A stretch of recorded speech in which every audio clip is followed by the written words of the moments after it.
Chapter 11. The Mystery of Sex Transmutation. The 10th step toward riches. The meaning of the word transmute is, in simple language, the changing or transferring of one element or form of energy into another. The emotion of sex brings into being a state of mind.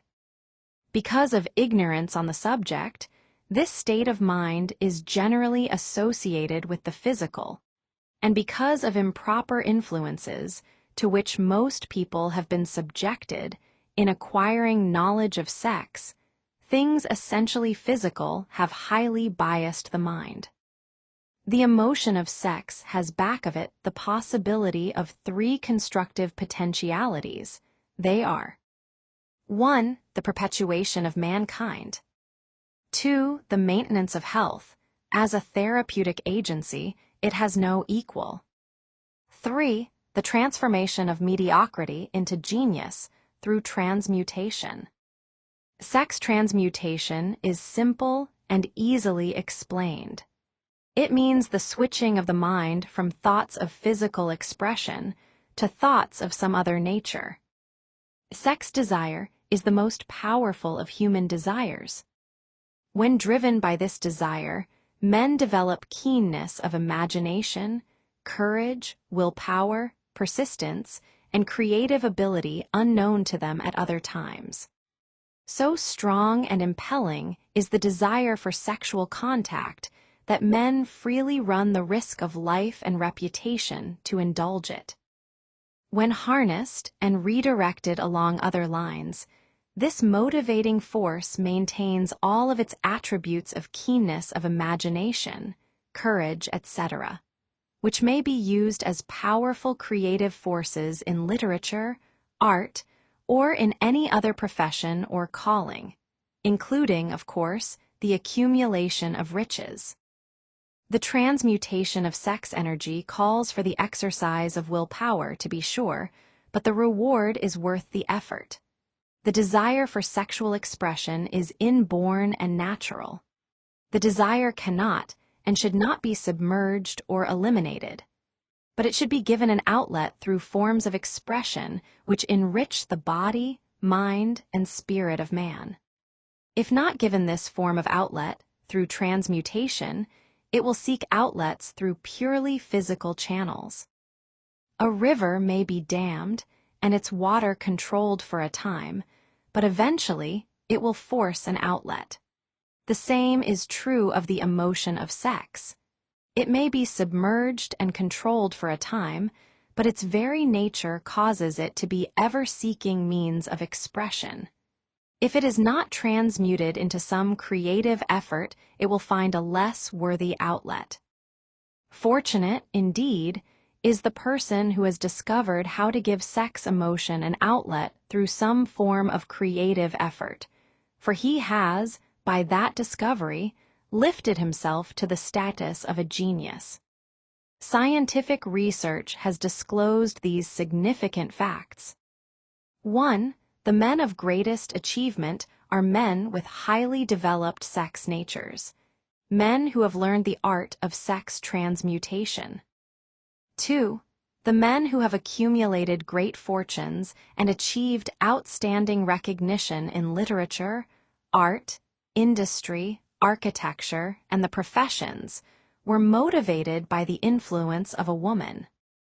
The research from which these astounding discoveries were made went back through the pages of biography and history for more than 2,000 years. Wherever there was evidence available in connection with the lives of men and women of great achievement, it indicated most convincingly that they possessed highly developed sex natures. The emotion of sex is an irresistible force, against which there can be no such opposition as an immovable body. When driven by this emotion, men become gifted with a superpower for action. Understand this truth, and you will catch the significance of the statement that sex transmutation will lift one to the status of a genius. The emotion of sex contains the secret of creative ability.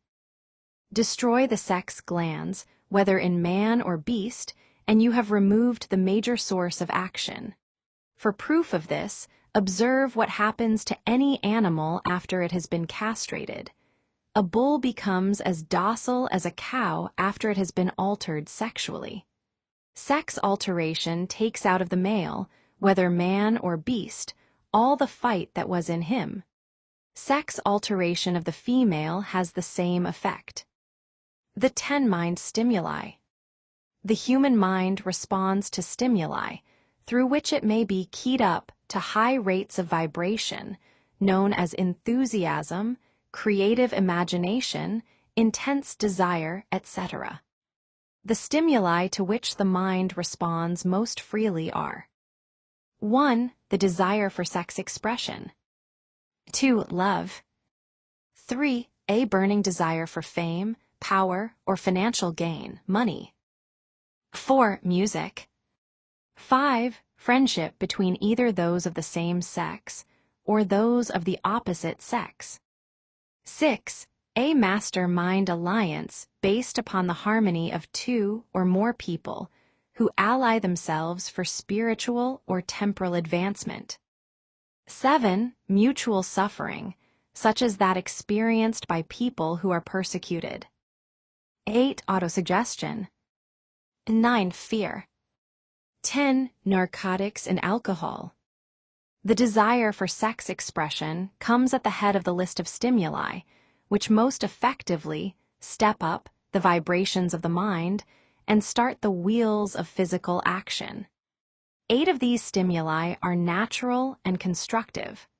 2 are destructive. The list is here presented for the purpose of enabling you to make a comparative study of the major sources of mind stimulation.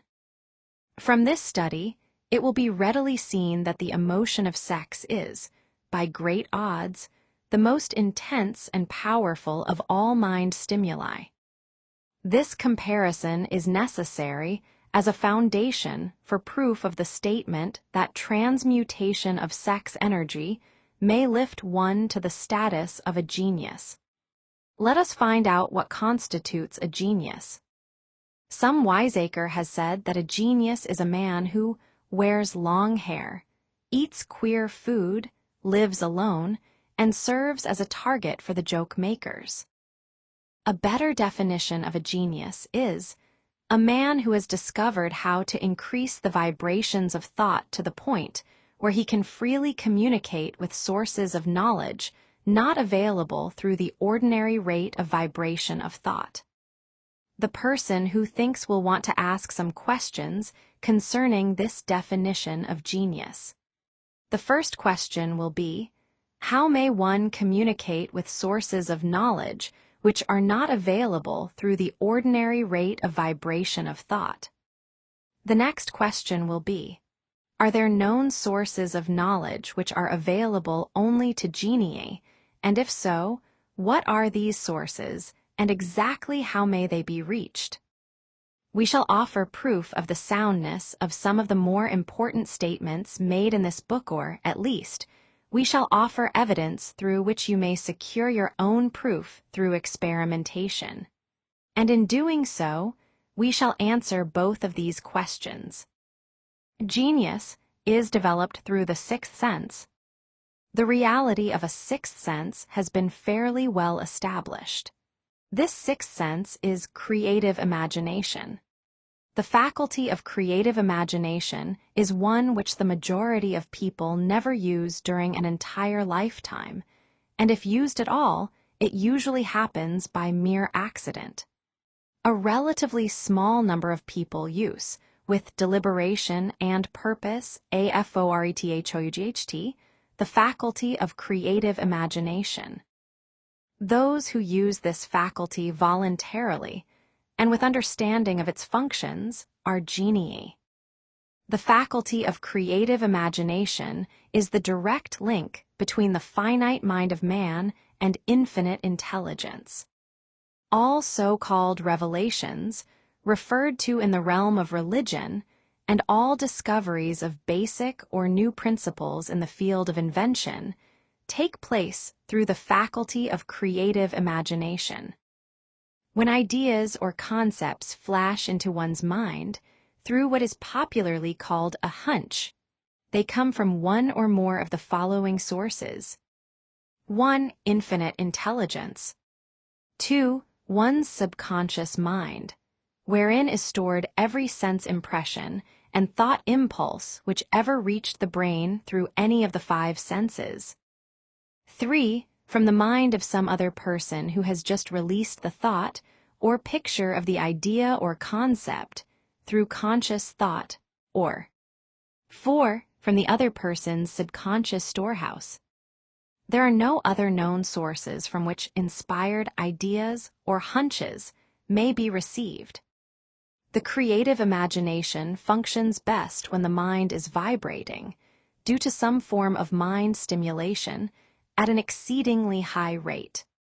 That is, when the mind is functioning at a rate of vibration higher than that of ordinary, normal thought.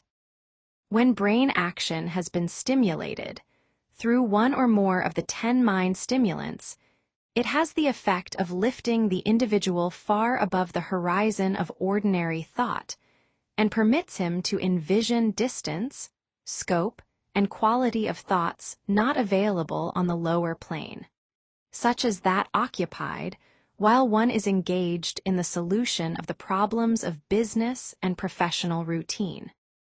When lifted to this higher level of thought, through any form of mind stimulation, an individual occupies, relatively, the same position as one who has ascended in an airplane to a height from which he may see over and beyond the horizon line which limits his vision, while on the ground. Moreover, while on this higher level of thought, the individual is not hampered or bound by any of the stimuli which circumscribe and limit his vision, while wrestling with the problems of gaining the 3 basic necessities of food, clothing, and shelter.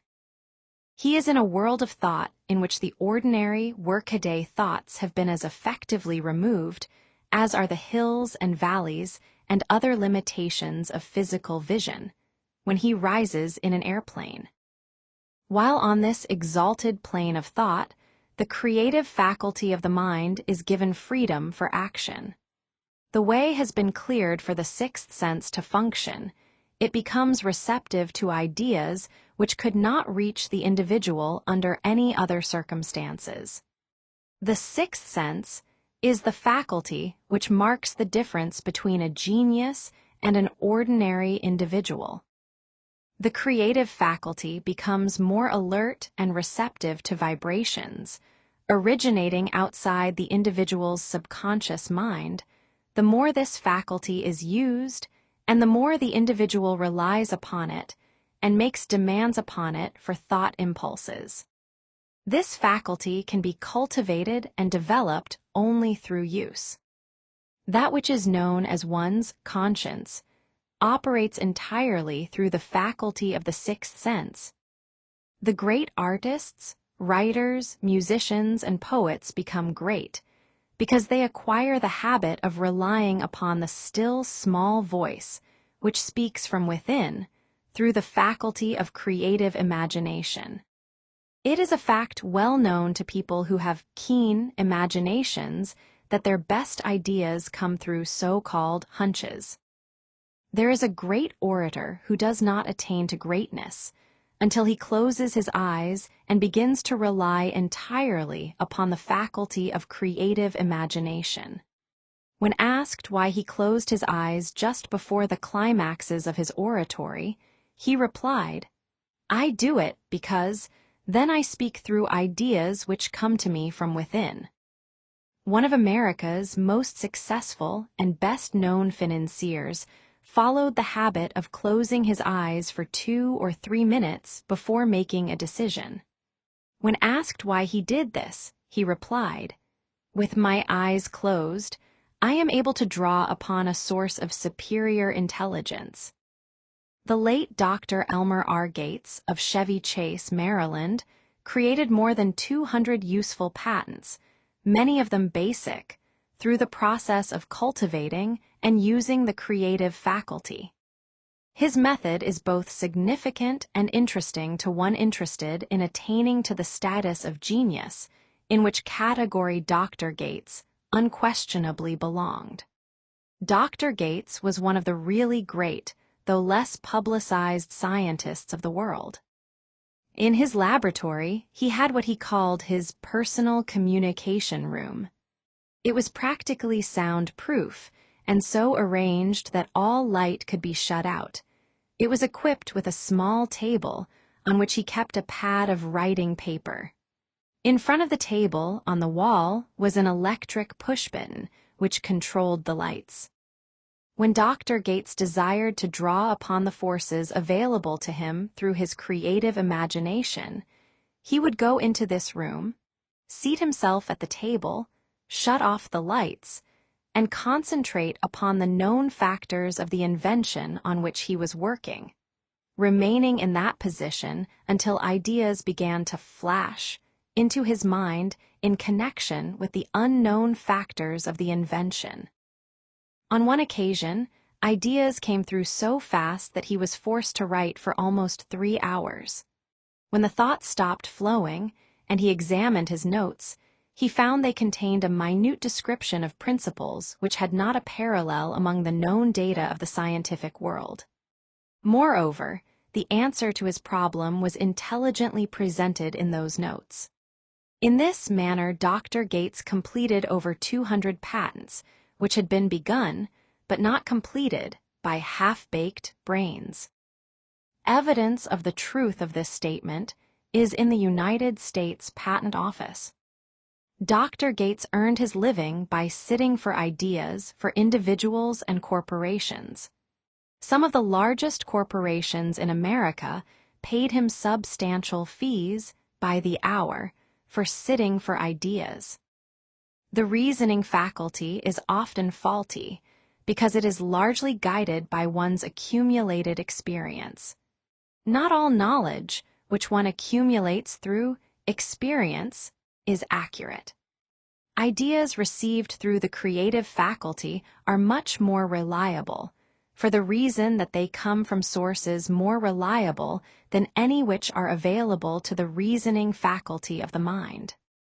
The major difference between the genius and the ordinary crank, inventor, may be found in the fact that the genius works through his faculty of creative imagination, while the crank knows nothing of this faculty. The scientific inventor, such as Mr. Edison and Dr. Gates, makes use of both the synthetic and the creative faculties of imagination. For example, the scientific inventor, or genius, begins an invention by organizing and combining the known ideas or principles accumulated through experience, through the synthetic faculty, the reasoning faculty. If he finds this accumulated knowledge to be insufficient for the completion of his invention, he then draws upon the sources of knowledge available to him through his creative faculty. The method by which he does this varies with the individual, but this is the sum and substance of his procedure. 1. He stimulates his mind so that it vibrates on a higher than average plane, using one or more of the 10 mind stimulants or some other stimulant of his choice. 2. He concentrates upon the known factors, the finished part of his invention, and creates in his mind a perfect picture of unknown factors, the unfinished part, of his invention. He holds this picture in mind until it has been taken over by the subconscious mind, then relaxes by clearing his mind of all thought and waits for his answer to flash into his mind. Sometimes the results are both definite and immediate. At other times, the results are negative, depending upon the state of development of the sixth sense or creative faculty. Mr. Edison tried out more than 10,000 different combinations of ideas through the synthetic faculty of his imagination before he tuned in through the creative faculty, and got the answer which perfected the incandescent light. His experience was similar when he produced the talking machine. There is plenty of reliable evidence that the faculty of creative imagination exists. This evidence is available through accurate analysis of men who have become leaders in their respective callings, without having had extensive educations. Lincoln was a notable example of a great leader who achieved greatness through the discovery and use of his faculty of creative imagination. He discovered and began to use this faculty as the result of the stimulation of love which he experienced after he met Anne Rutledge, a statement of the highest significance in connection with the study of the source of genius.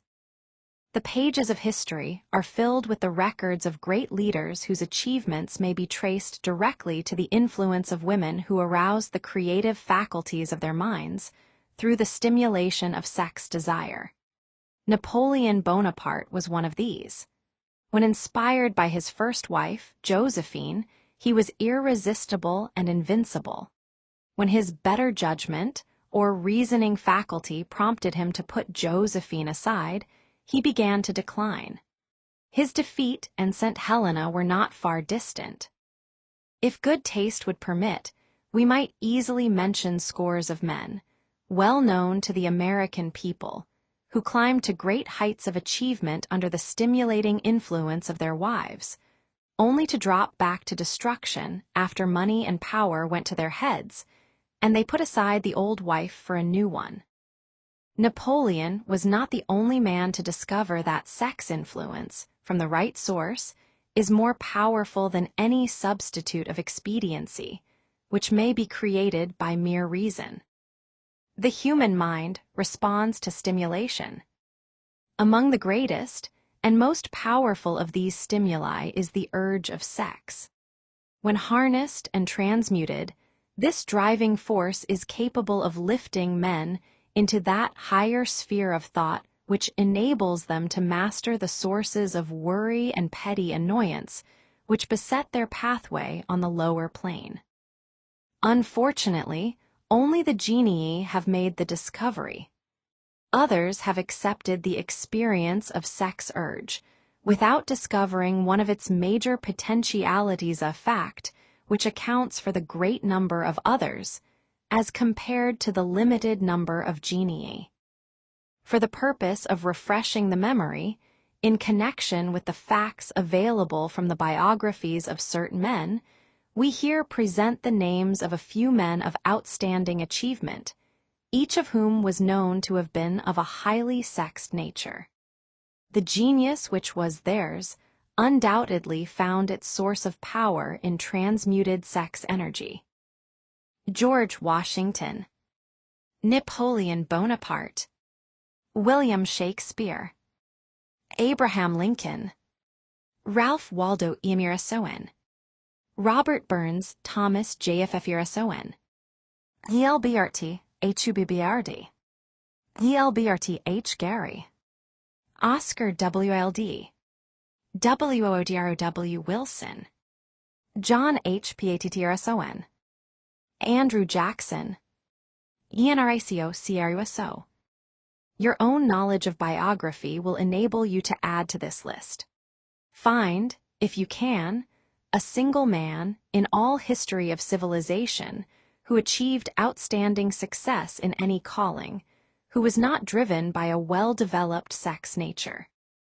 If you do not wish to rely upon biographies of men not now living, take inventory of those whom you know to be men of great achievement, and see if you can find one among them who is not highly sexed. Sex energy is the creative energy of all genii. There never has been, and never will be a great leader, builder, or artist lacking in this driving force of sex. Surely no one will misunderstand these statements to mean that all who are highly sexed are genii. Man attains to the status of a genius only when, and if, he stimulates his mind so that it draws upon the forces available through the creative faculty of the imagination. Chief among the stimuli with which this stepping up of the vibrations may be produced is sex energy. The mere possession of this energy is not sufficient to produce a genius. The energy must be transmuted from desire for physical contact into some other form of desire and action before it will lift one to the status of a genius. Far from becoming genii, because of great sex desires, the majority of men lower themselves, through misunderstanding and misuse of this great force, to the status of the lower animals. Why men seldom succeed before 40? I discovered, from the analysis of over 25,000 people, that men who succeed in an outstanding way seldom do so before the age of 40, and more often they do not strike their real pace until they are well beyond the age of 50. This fact was so astounding that it prompted me to go into the study of its cause most carefully, carrying the investigation over a period of more than 12 years. This study disclosed the fact that the major reason why the majority of men who succeed do not begin to do so before the age of 40 to 50 is their tendency to dissipate their energies through overindulgence in physical expression of the emotion of sex. The majority of men never learn that the urge of sex has other possibilities, which far transcend in importance that of mere physical expression. The majority of those who make this discovery do so after having wasted many years at a period when the sex energy is at its height, prior to the age of 45 to 50. This usually is followed by noteworthy achievement. The lives of many men up to, and sometimes well past the age of 40, reflect a continued dissipation of energies, which could have been more profitably turned into better channels. Their finer and more powerful emotions are sown wildly to the four winds. Out of this habit of the male grew the term, sowing his wild oats. The desire for sexual expression is by far the strongest and most impelling of all the human emotions. And for this very reason this desire, when harnessed and transmuted into action, other than that of physical expression, may raise one to the status of a genius. One of America's most able businessmen frankly admitted that his attractive secretary was responsible for most of the plans he created. He admitted that her presence lifted him to heights of creative imagination, such as he could experience under no other stimulus. One of the most successful men in America owes most of his success to the influence of a very charming young woman who has served as his source of inspiration for more than 12 years.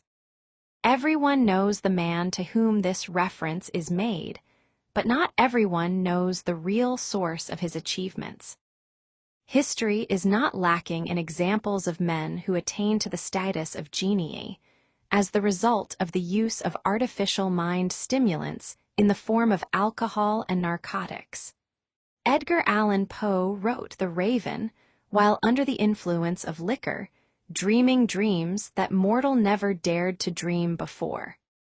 James Whitcomb Riley did his best writing while under the influence of alcohol. Perhaps it was thus he saw the ordered intermingling of the real and the dream, the mill above the river, and the mist above the stream. Robert Burns wrote best when intoxicated. For Auld Lang Syne, my dear, we'll take a cup of kindness yet for Auld Lang Syne. But let it be remembered that many such men have destroyed themselves in the end.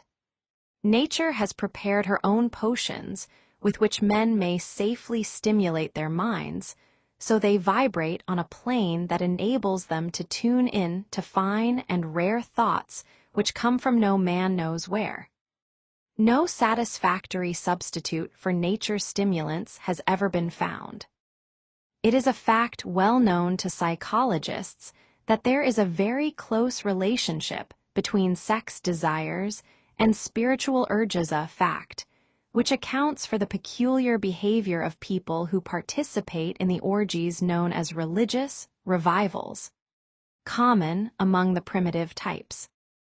The world is ruled and the destiny of civilization is established by the human emotions. People are influenced in their actions not by reason so much as by feelings.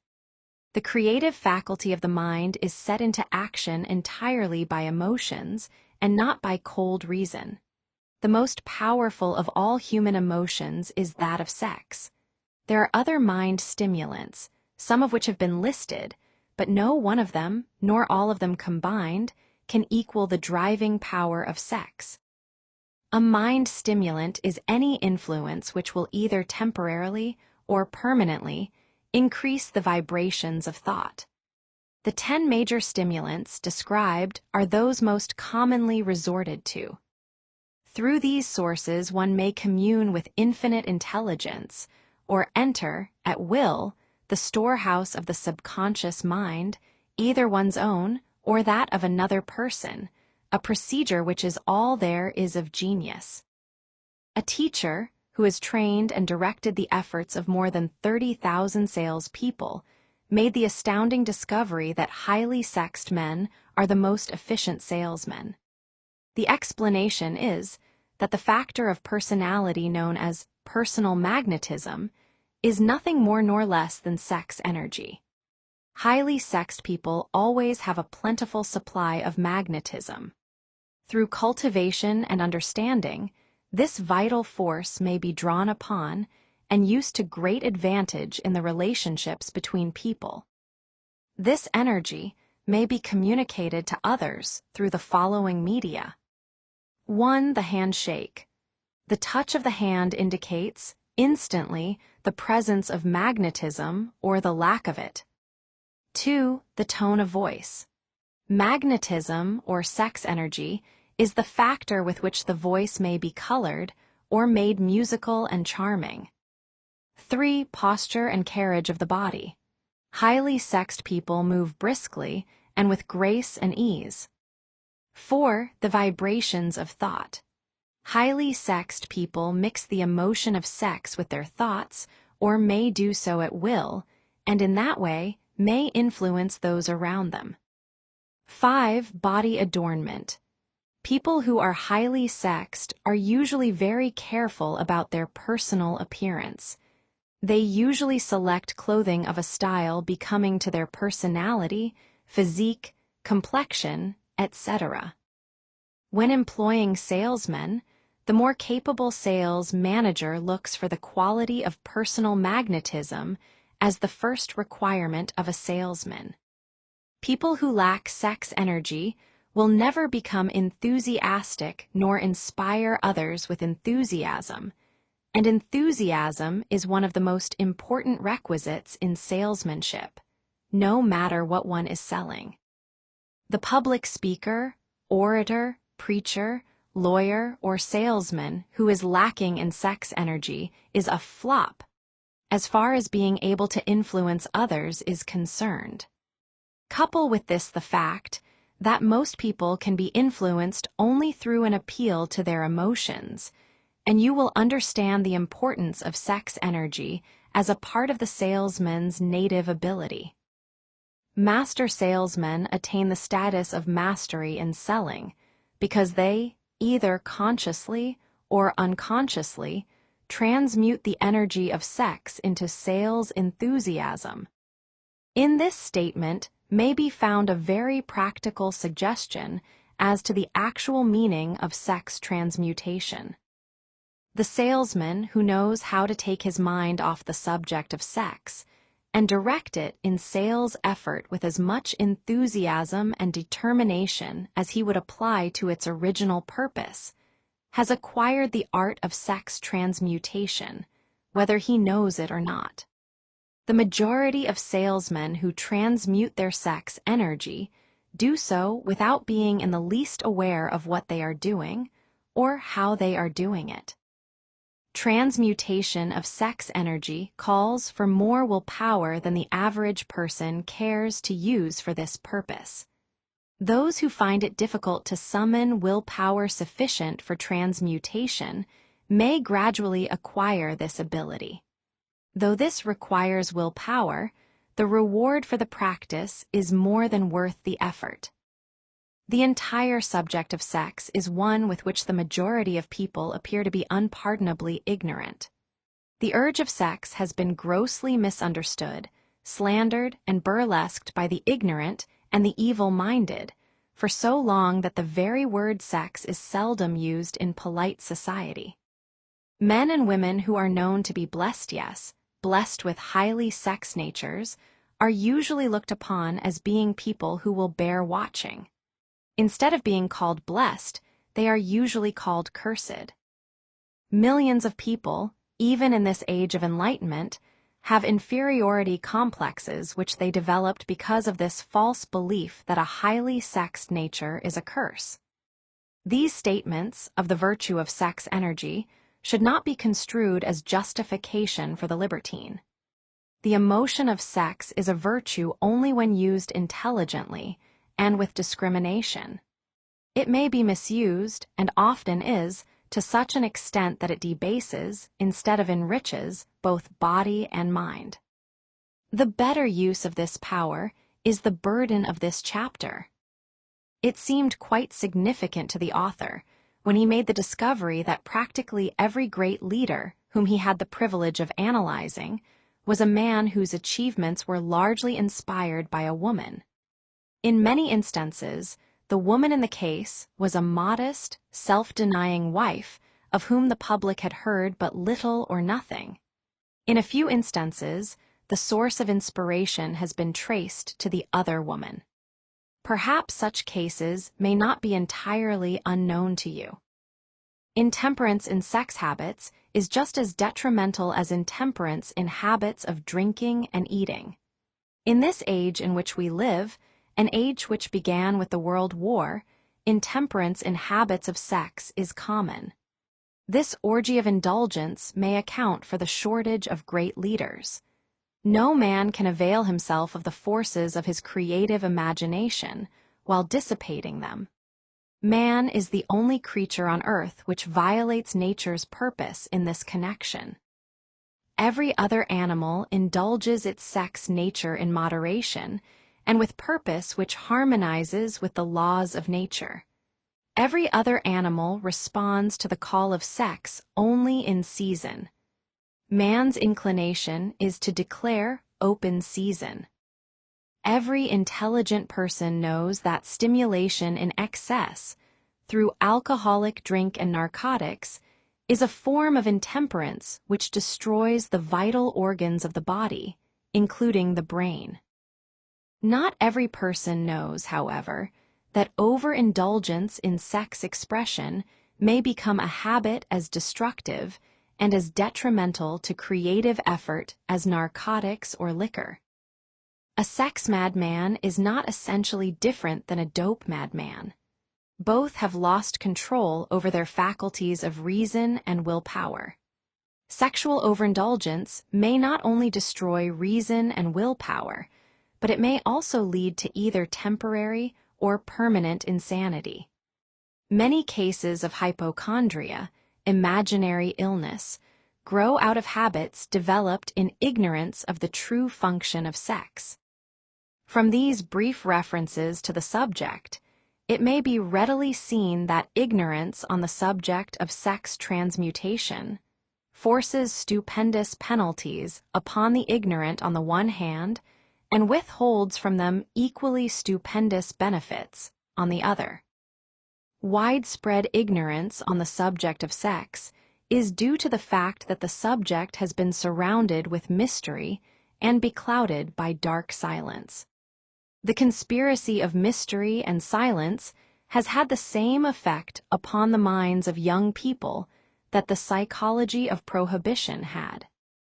The result has been increased curiosity and desire to acquire more knowledge on this verboten subject, and to the shame of all lawmakers and most physicians by training best qualified to educate youth on that subject information has not been easily available. Seldom does an individual enter upon highly creative effort in any field of endeavor before the age of 40. The average man reaches the period of his greatest capacity to create between 40 and 60. These statements are based upon analysis of thousands of men and women who have been carefully observed. They should be encouraging to those who fail to arrive before the age of 40, and to those who become frightened at the approach of old age around the 40-year mark. The years between 40 and 50 are, as a rule, the most fruitful. Man should approach this age, not with fear and trembling, but with hope and eager anticipation. If you want evidence that most men do not begin to do their best work before the age of 40, study the records of the most successful men known to the American people, and you will find it. Henry Ford had not hit his pace of achievement until he had passed the age of 40. Andrew Carnegie was well past 40 before he began to reap the reward of his efforts. James J. Hill was still running a telegraph key at the age of 40. His stupendous achievements took place after that age. Biographies of American industrialists and financiers are filled with evidence that the period from 40 to 60 is the most productive age of man. Between the ages of 30 and 40, man begins to learn, if he ever learns, the art of sex transmutation. This discovery is generally accidental, and more often than otherwise, the man who makes it is totally unconscious of his discovery. He may observe that his powers of achievement have increased around the age of 35 to 40, but in most cases, he is not familiar with the cause of this change. That nature begins to harmonize the emotions of love and sex in the individual between the ages of 30 and 40, so that he may draw upon these great forces and apply them jointly as stimuli to action. Sex alone is a mighty urge to action, but its forces are like a cyclone. They are often uncontrollable. When the emotion of love begins to mix itself with the emotion of sex, the result is calmness of purpose, poise, accuracy of judgment, and balance.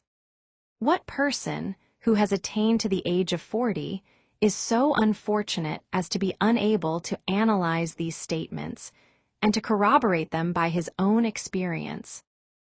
When driven by his desire to please a woman based solely upon the emotion of sex, a man may be, and usually is, capable of great achievement, but his actions may be disorganized, distorted, and totally destructive. When driven by his desire to please a woman, based upon the motive of sex alone, a man may steal, cheat, and even commit murder. But when the emotion of love is mixed with the emotion of sex, that same man will guide his actions with more sanity, balance, and reason. Criminologists have discovered that the most hardened criminals can be reformed through the influence of a woman's love. There is no record of a criminal having been reformed solely through the sex influence. These facts are well known, but their cause is not. Reformation comes, if at all, through the heart or the emotional side of man, not through his head or reasoning side. Reformation means a change of heart. It does not mean a change of head. A man may, because of reason, make certain changes in his personal conduct to avoid the consequences of undesirable effects. But genuine reformation comes only through a change of heart, through a desire to change. Love, romance, and sex are all emotions capable of driving men to heights of superachievement. Love is the emotion which serves as a safety valve and ensures balance, poise, and constructive effort. When combined, these three emotions may lift one to an altitude of a genius. There are genii, however, who know but little of the emotion of love. Most of them may be found engaged in some form of action which is destructive, or at least not based upon justice and fairness toward others. If good taste would permit, a dozen genii could be named in the field of industry and finance, who ride ruthlessly over the rights of their fellow men. They seem totally lacking in conscience. The reader can easily supply his own list of such men. The emotions are states of mind. Nature has provided man with a chemistry of the mind, which operates in a manner similar to the principles of chemistry of matter. It is a well-known fact that, through the aid of chemistry of matter, a chemist may create a deadly poison by mixing certain elements, none of which are in themselves harmful in the right proportions. The emotions may, likewise, be combined so as to create a deadly poison. The emotions of sex and jealousy, when mixed, may turn a person into an insane beast. The presence of any one or more of the destructive emotions in the human mind, through the chemistry of the mind, sets up a poison which may destroy one's sense of justice and fairness. In extreme cases, the presence of any combination of these emotions in the mind may destroy one's reason. The road to genius consists of the development, control, and use of sex, love, and romance. Briefly, the process may be stated as follows. Encourage the presence of these emotions as the dominating thoughts in one's mind and discourage the presence of all the destructive emotions. The mind is a creature of habit. It thrives upon the dominating thoughts fed it. Through the faculty of willpower, one may discourage the presence of any emotion and encourage the presence of any other. Control of the mind, through the power of will, is not difficult. Control comes from persistence and habit. The secret of control lies in understanding the process of transmutation. When any negative emotion presents itself in one's mind, it can be transmuted into a positive or constructive emotion by the simple procedure of changing one's thoughts. There is no other road to genius than through voluntary self-effort. A man may attain to great heights of financial or business achievement solely by the driving force of sex energy, but history is filled with evidence that he may, and usually does, carry with him certain traits of character which rob him of the ability to either hold or enjoy his fortune. This is worthy of analysis, thought, and meditation, for it states a truth, the knowledge of which may be helpful to women as well as men. Ignorance of this has cost thousands of people their privilege of happiness, even though they possessed riches. The emotions of love and sex leave their unmistakable marks upon the features. Moreover, these signs are so visible that all who wish may read them. The man who is driven by the storm of passion, based upon sex desires alone, plainly advertises that fact to the entire world by the expression of his eyes and the lines of his face. The emotion of love, when mixed with the emotion of sex, softens, modifies, and beautifies the facial expression. No character analyst is needed to tell you this. You may observe it for yourself. The emotion of love brings out and develops the artistic and the aesthetic nature of man. It leaves its impress upon one's very soul, even after the fire has been subdued by time and circumstance. Memories of love never pass. They linger, guide, and influence long after the source of stimulation has faded. There is nothing new in this. Every person who has been moved by genuine love knows that it leaves enduring traces upon the human heart. The effect of love endures because love is spiritual in nature. The man who cannot be stimulated to great heights of achievement by love is hopeless. He is dead, though he may seem to live. Even the memories of love are sufficient to lift one to a higher plane of creative effort. The major force of love may spend itself and pass away, like a fire which has burned itself out, but it leaves behind indelible marks as evidence that it passed that way. Its departure often prepares the human heart for a still greater love. Go back into your yesterdays at times and bathe your mind in the beautiful memories of past love. It will soften the influence of the present worries and annoyances. It will give you a source of escape from the unpleasant realities of life, and maybe, who knows, your mind will yield to you during this temporary retreat into the world of fantasy, ideas, or plans, which may change the entire financial or spiritual status of your life. If you believe yourself unfortunate because you have loved and lost, perish the thought, one who has loved truly can never lose entirely. Love is whimsical and temperamental. Its nature is ephemeral and transitory. It comes when it pleases and goes away without warning. Accept and enjoy it while it remains, but spend no time worrying about its departure. Worry will never bring it back. Dismiss, also, the thought that love never comes but once. Love may come and go, times without number, but there are no two love experiences which affect one in just the same way. There may be, and there usually is, one love experience which leaves a deeper imprint on the heart than all the others, but all love experiences are beneficial, except to the person who becomes resentful and cynical when love makes its departure. There should be no disappointment over love, and there would be none if people understood the difference between the emotions of love and sex. The major difference is that love is spiritual, while sex is biological.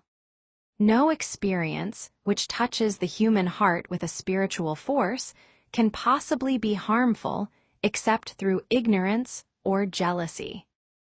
Love is, without question, life's greatest experience. It brings one into communion with infinite intelligence. When mixed with the emotions of romance and sex, it may lead one far up the ladder of creative effort. The emotions of love, sex, and romance are sides of the eternal triangle of achievement-building genius. Nature creates genii through no other force. Love is an emotion with many sides, shades, and colors. The love which one feels for parents or children is quite different from that which one feels for one's sweetheart. The one is mixed with the emotion of sex, while the other is not. The love which one feels in true friendship is not the same as that felt for one's sweetheart, parents, or children, but it, too, is a form of love. Then there is the emotion of love for things inanimate, such as the love of nature's handiwork. But the most intense and burning of all these various kinds of love is that experienced in the blending of the emotions of love and sex. Marriages, not blessed with the eternal affinity of love, properly balanced and proportioned with sex, cannot be happy ones and seldom endure. Love alone will not bring happiness in marriage, nor will sex alone. When these two beautiful emotions are blended, marriage may bring about a state of mind, closest to the spiritual that one may ever know on this earthly plane. When the emotion of romance is added to those of love and sex, the obstructions between the finite mind of man and infinite intelligence are removed. Then a genius has been born. What a different story is this than those usually associated with the emotion of sex. Here is an interpretation of the emotion which lifts it out of the commonplace and makes of it potter's clay in the hands of God, from which he fashions all that is beautiful and inspiring. It is an interpretation which would, when properly understood, bring harmony out of the chaos which exists in too many marriages. The disharmonies, often expressed in the form of nagging, may usually be traced to lack of knowledge on the subject of sex. Where love, romance, and the proper understanding of the emotion and function of sex abide, there is no disharmony between married people. Fortunate is the husband whose wife understands the true relationship between the emotions of love, sex, and romance. When motivated by this holy triumvirate, no form of labor is burdensome, because even the most lowly form of effort takes on the nature of a labor of love. It is a very old saying that a man's wife may either make him or break him, but the reason is not always understood. The making and breaking is the result of the wife's understanding, or lack of understanding of the emotions of love, sex, and romance. Despite the fact that men are polygamous, by the very nature of their biological inheritance, it is true that no woman has as great an influence on a man as his wife, unless he is married to a woman totally unsuited to his nature. If a woman permits her husband to lose interest in her and become more interested in other women, it is usually because of her ignorance or indifference toward the subjects of sex, love, and romance. This statement presupposes, of course, that genuine love once existed between a man and his wife. The facts are equally applicable to a man who permits his wife's interest in him to die. Married people often bicker over a multitude of trivialities. If these are analyzed accurately, the real cause of the trouble will often be found to be indifference or ignorance on these subjects. Man's greatest motivating force is his desire to please woman. The hunter who excelled during prehistoric days before the dawn of civilization did so because of his desire to appear great in the eyes of woman. Man's nature has not changed in this respect. The hunter of today brings home no skins of wild animals, but he indicates his desire for her favor by supplying fine clothes, motor cars, and wealth. Man has the same desire to please woman that he had before the dawn of civilization. The only thing that has changed is his method of pleasing. Men who accumulate large fortunes and attain to great heights of power and fame do so, mainly, to satisfy their desire to please women. Take women out of their lives, and great wealth would be useless to most men. It is this inherent desire of man to please woman which gives woman the power to make or break a man. The woman who understands man's nature and tactfully caters to it need have no fear of competition from other women. Men may be giants with indomitable willpower when dealing with other men, but they are easily managed by the women of their choice. Most men will not admit that they are easily influenced by the women they prefer, because it is in the nature of the male to want to be recognized as the stronger of the species. Moreover, the intelligent woman recognizes this manly trait and very wisely makes no issue of it. Some men know that they are being influenced by the women of their choice, their wives, sweethearts, mothers, or sisters, but they tactfully refrain from rebelling against the influence, because they are intelligent enough to know that no man is happy or complete without the modifying influence of the right woman. The man who does not recognize this important truth deprives himself of the power which has done more to help men achieve success than all other forces combined. Chapter 12. The Subconscious Mind, the Connecting Link. The 11th Step Toward Riches.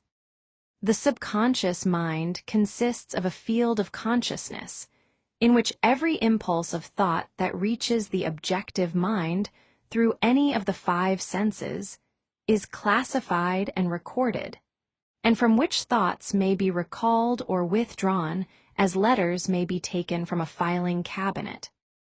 It receives and files sense impressions or thoughts regardless of their nature. You may voluntarily plant in your subconscious mind any plan, thought, or purpose which you desire to translate into its physical or monetary equivalent. The subconscious acts first on the dominating desires which have been mixed with emotional feeling, such as faith. Consider this in connection with the instructions given in the chapter on desire, for taking the 6 steps there outlined, and the instructions given in the chapter on the building and execution of plans, and you will understand the importance of the thought conveyed. The subconscious mind works day and night. Through a method of procedure, unknown to man, the subconscious mind draws upon the forces of infinite intelligence for the power with which it voluntarily transmutes one's desires into their physical equivalent, making use, always of the most practical media by which this end may be accomplished. You cannot entirely control your subconscious mind, but you can voluntarily hand over to it any plan, desire, or purpose which you wish transformed into concrete form.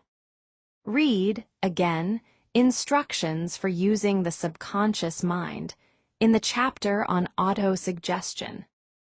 There is plenty of evidence to support the belief that the subconscious mind is the connecting link between the finite mind of man and infinite intelligence. It is the intermediary through which one may draw upon the forces of infinite intelligence at will. It alone contains the secret process by which mental impulses are modified and changed into their spiritual equivalent. It alone is the medium through which prayer may be transmitted to the source capable of answering prayer. The possibilities of creative effort connected with the subconscious mind are stupendous and imponderable. They inspire one with awe. I never approach the discussion of the subconscious mind without a feeling of littleness and inferiority due, perhaps, to the fact that man's entire stock of knowledge on this subject is so pitifully limited. The very fact that the subconscious mind is the medium of communication between the thinking mind of man and infinite intelligence is, of itself, a thought which almost paralyses one's reason. After you have accepted, as a reality, the existence of the subconscious mind, and understand its possibilities, as a medium for transmuting your desires into their physical or monetary equivalent, you will comprehend the full significance of the instructions given in the chapter on desire. You will also understand why you have been repeatedly admonished to make your desires clear, and to reduce them to writing.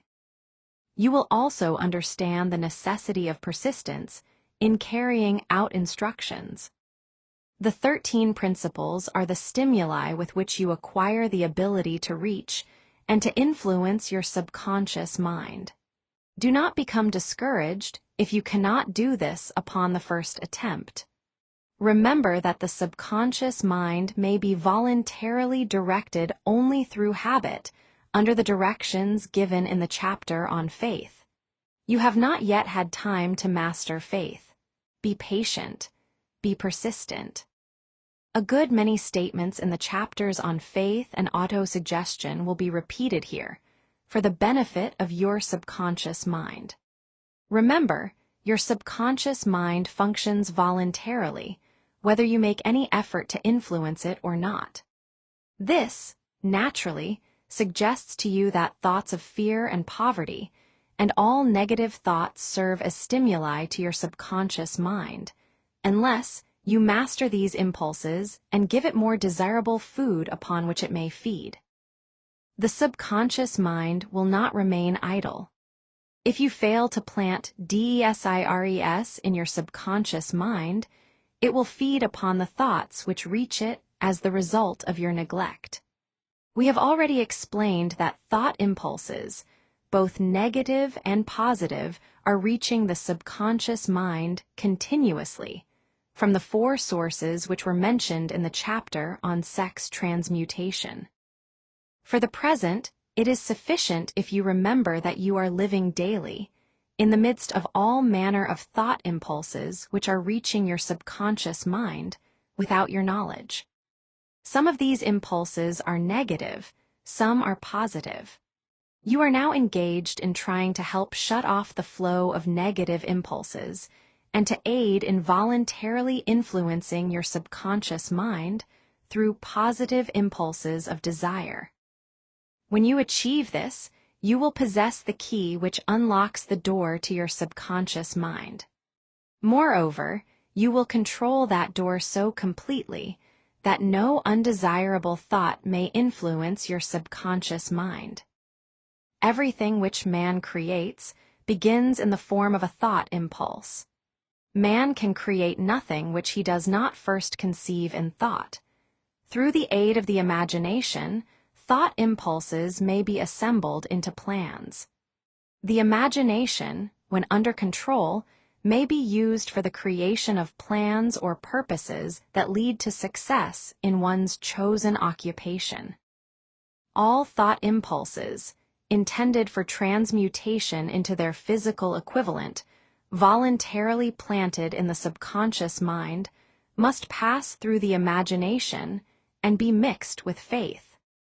The mixing of faith with a plan or purpose intended for submission to the subconscious mind may be done only through the imagination.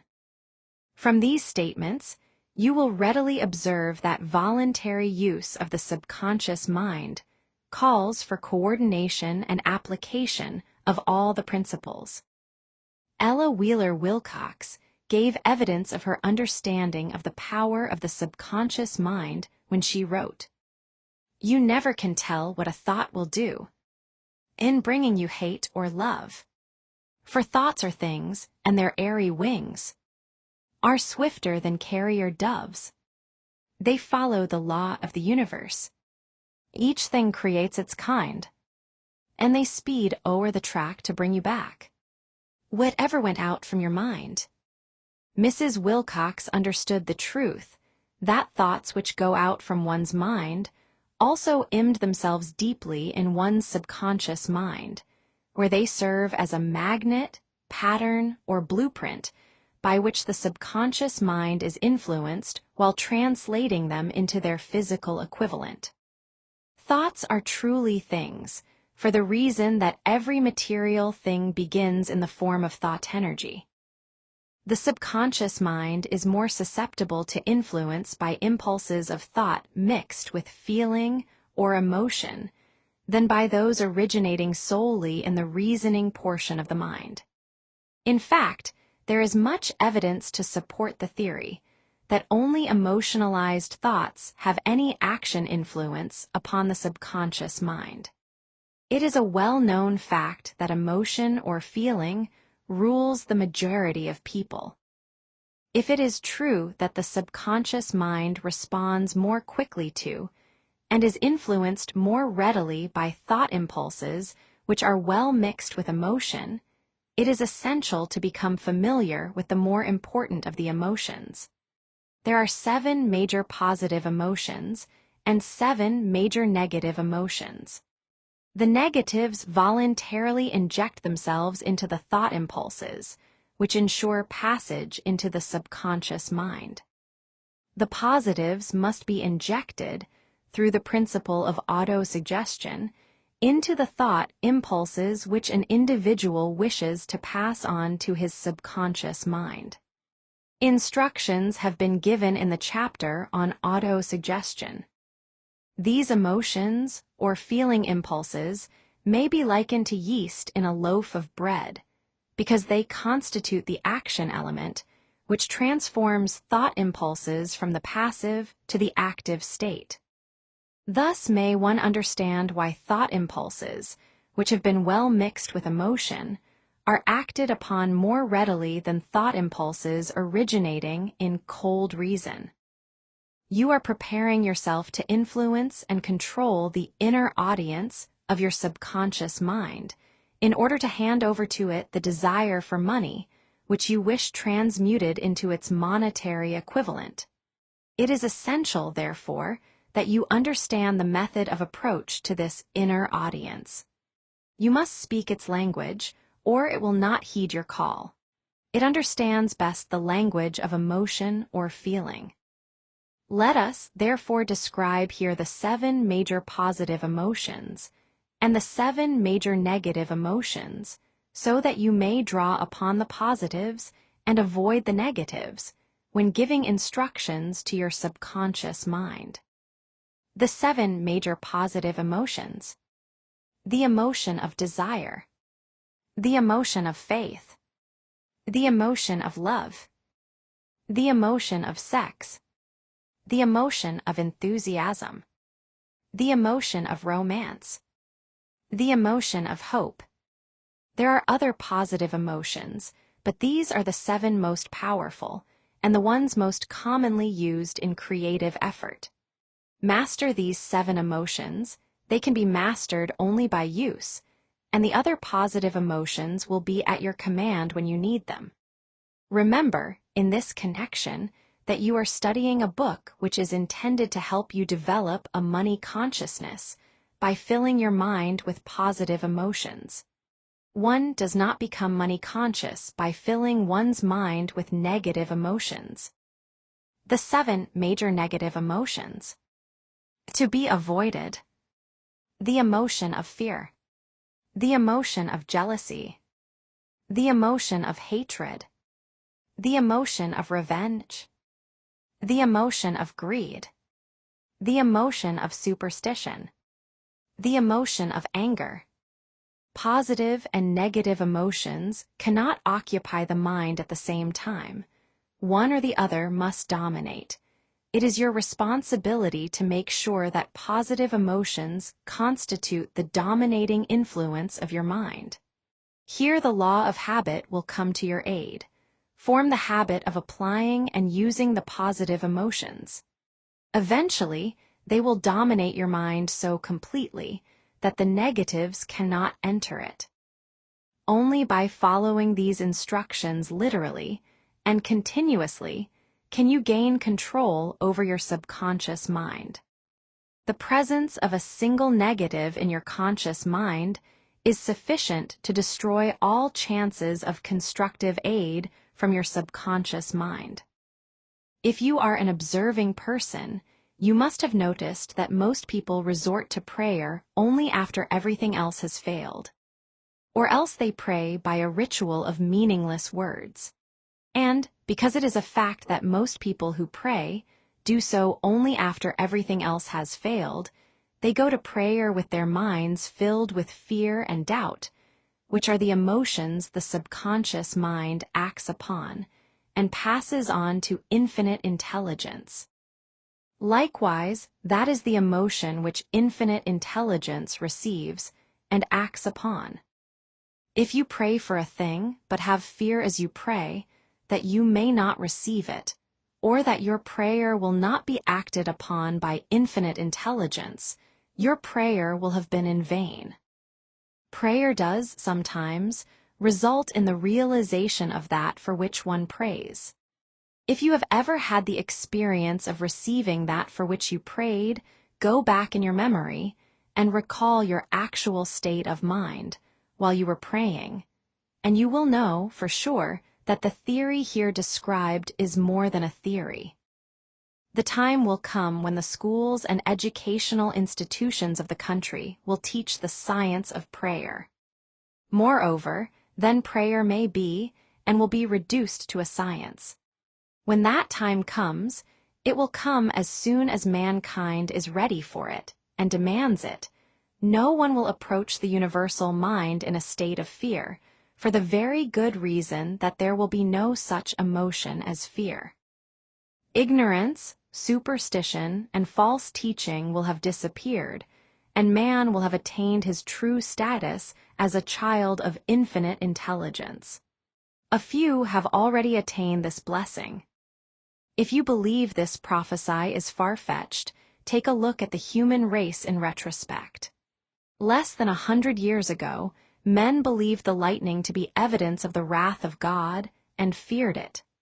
Now, thanks to the power of faith, men have harnessed the lightning and made it turn the wheels of industry.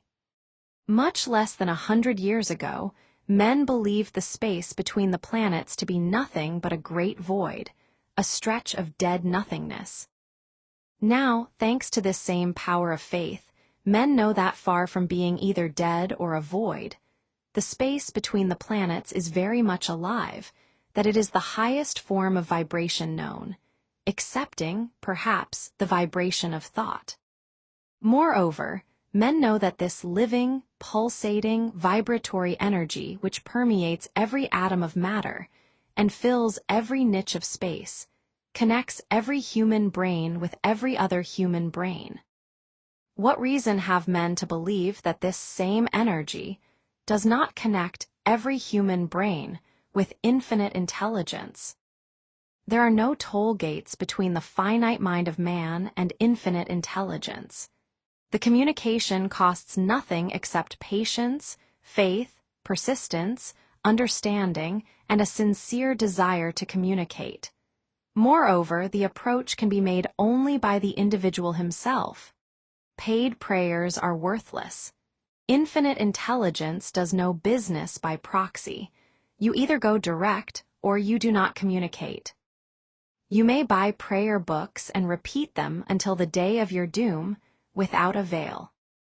Thoughts which you wish to communicate to infinite intelligence must undergo transformation, such as can be given only through your own subconscious mind. The method by which you may communicate with infinite intelligence is very similar to that through which the vibration of sound is communicated by radio. If you understand the working principle of radio, you, of course, know that sound cannot be communicated through the ether until it has been stepped up, or changed into a rate of vibration which the human ear cannot detect. The radio sending station picks up the sound of the human voice and scrambles or modifies it by stepping up the vibration millions of times. Only in this way can the vibration of sound be communicated through the ether.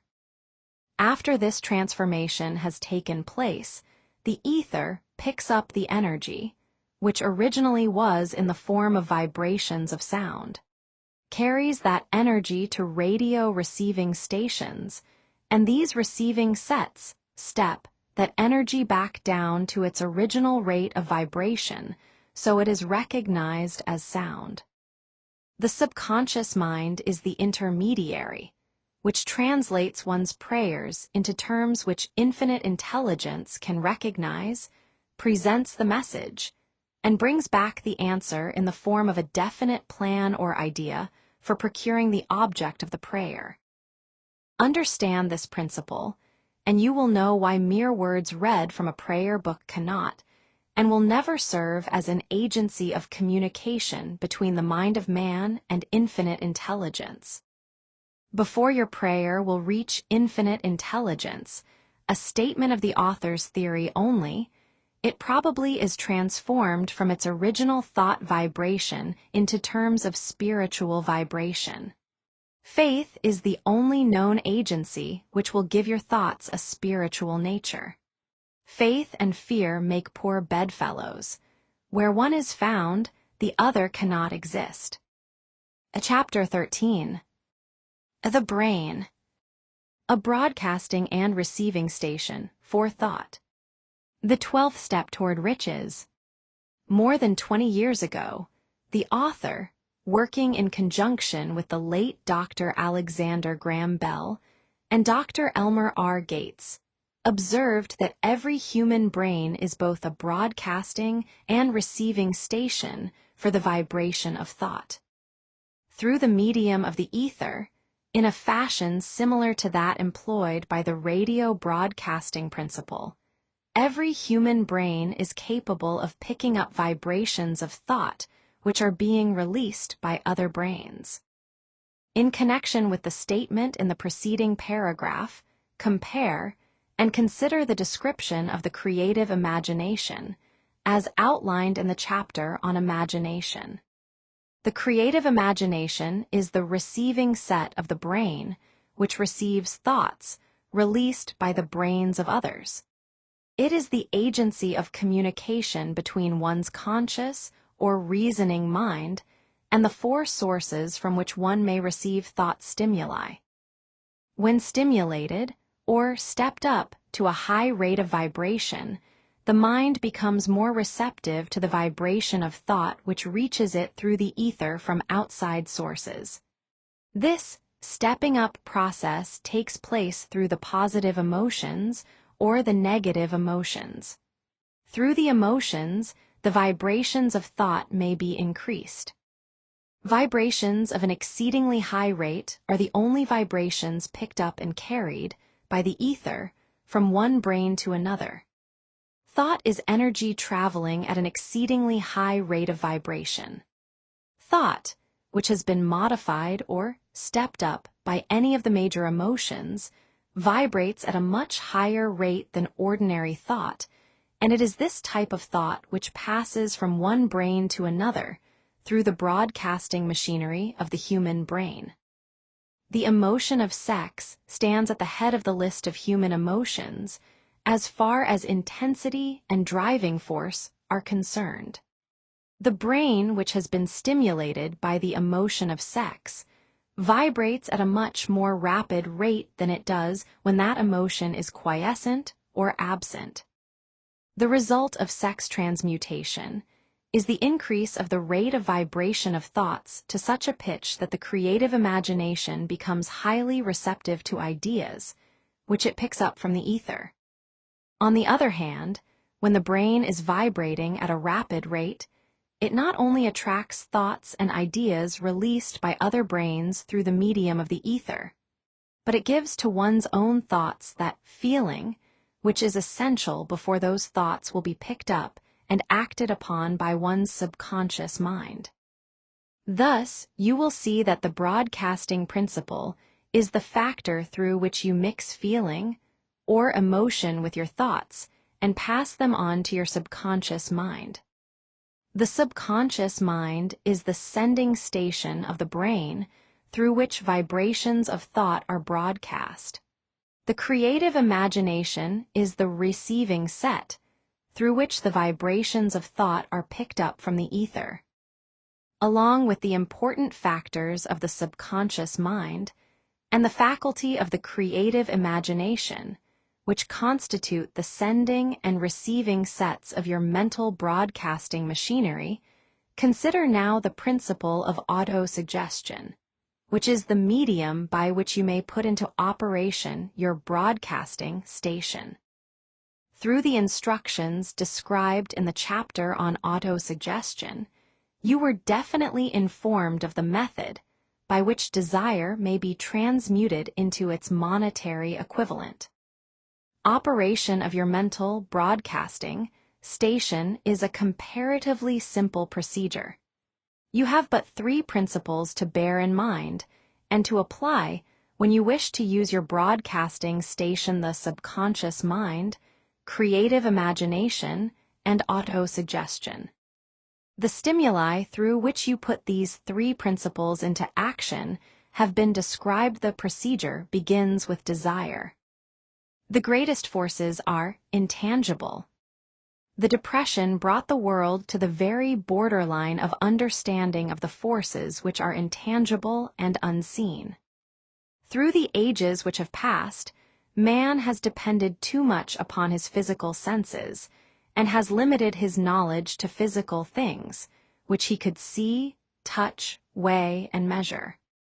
We are now entering the most marvelous of all ages and age, which will teach us something of the intangible forces of the world about us. Perhaps we shall learn, as we pass through this age, that the other self is more powerful than the physical self we see when we look into a mirror. Sometimes men speak lightly of the intangibles, the things which they cannot perceive through any of their 5 senses. And when we hear them, it should remind us that all of us are controlled by forces which are unseen and intangible. The whole of mankind has not the power to cope with, nor to control the intangible force wrapped up in the rolling waves of the oceans. Man has not the capacity to understand the intangible force of gravity, which keeps this little earth suspended in midair and keeps man from falling from it much less the power to control that force. Man is entirely subservient to the intangible force which comes with a thunderstorm, and he is just as helpless in the presence of the intangible force of electricity. Nay, he does not even know what electricity is, where it comes from, or what is its purpose. Nor is this by any means the end of man's ignorance in connection with things unseen and intangible. He does not understand the intangible force and intelligence wrapped up in the soil of the earth, the force which provides him with every morsel of food he eats, every article of clothing he wears, every dollar he carries in his pockets. The dramatic story of the brain. Last but not least, man, with all of his boasted culture and education, understands little or nothing of the intangible force, the greatest of all the intangibles of thought. He knows but little concerning the physical brain and its vast network of intricate machinery through which the power of thought is translated into its material equivalent, but he is now entering an age which shall yield enlightenment on the subject. Already men of science have begun to turn their attention to the study of this stupendous thing called a brain. And, while they are still in the kindergarten stage of their studies, they have uncovered enough knowledge to know that the central switchboard of the human brain, the number of lines which connect the brain cells one with another, equal the figure 1, followed by 15 million ciphers. The figure is so stupendous, said Dr. C. Judson Herrick, of the University of Chicago, that astronomical figures dealing with hundreds of millions of light years become insignificant by comparison. It has been determined that there are from 10 billion to 14 billion nerve cells in the human cerebral cortex, and we know that these are arranged in definite patterns. These arrangements are not haphazard. They are orderly. Recently developed methods of electrophysiology draw off action currents from very precisely located cells, or fibers with microelectrodes, amplify them with radio tubes, and record potential differences to a millionth of a volt. It is inconceivable that such a network of intricate machinery should be in existence for the sole purpose of carrying on the physical functions incidental to growth and maintenance of the physical body. Is it not likely that the same system, which gives billions of brain cells the media for communication one with another, provides also the means of communication with other intangible forces? After this book had been written, just before the manuscript went to the publisher, there appeared in the New York Times an editorial showing that at least one great university and one intelligent investigator in the field of mental phenomena are carrying on an organized research through which conclusions have been reached that parallel many of those described in this and the following chapter. The editorial briefly analyzed the work carried on by Dr. Rhine and his associates at Duke University, viz. What is telepathy? A month ago we cited on this page some of the remarkable results achieved by Professor Rhine and his associates in Duke University from more than 100,000 tests to determine the existence of telepathy and clairvoyance. These results were summarized in the first 2 articles in Harper's Magazine. In the second, which has now appeared, the author, E. H. Wright, attempts to summarize what has been learned, or what it seems reasonable to infer, regarding the exact nature of these extrasensory modes of perception. The actual existence of telepathy and clairvoyance now seems to some scientists enormously probable as the result of Rhine's experiments. Various percipients were asked to name as many cards in a special pack as they could without looking at them and without other sensory access to them. About a score of men and women were discovered who could regularly name so many of the cards correctly that there was not one chance in many a million of their having done their feats by luck or accident. How did they do them? These powers, assuming that they exist, do not seem to be sensory. There is no known organ for them. The experiments worked just as well at distances of several hundred miles as they did in the same room. These facts also dispose, in Mr. Wright's opinion, of the attempt to explain telepathy or clairvoyance through any physical theory of radiation. All known forms of radiant energy decline inversely as the square of the distance traversed. Telepathy and clairvoyance do not. But they do vary through physical causes as our other mental powers do. Contrary to widespread opinion, they do not improve when the percipient is asleep or half asleep, but on the contrary, when he is most wide awake and alert.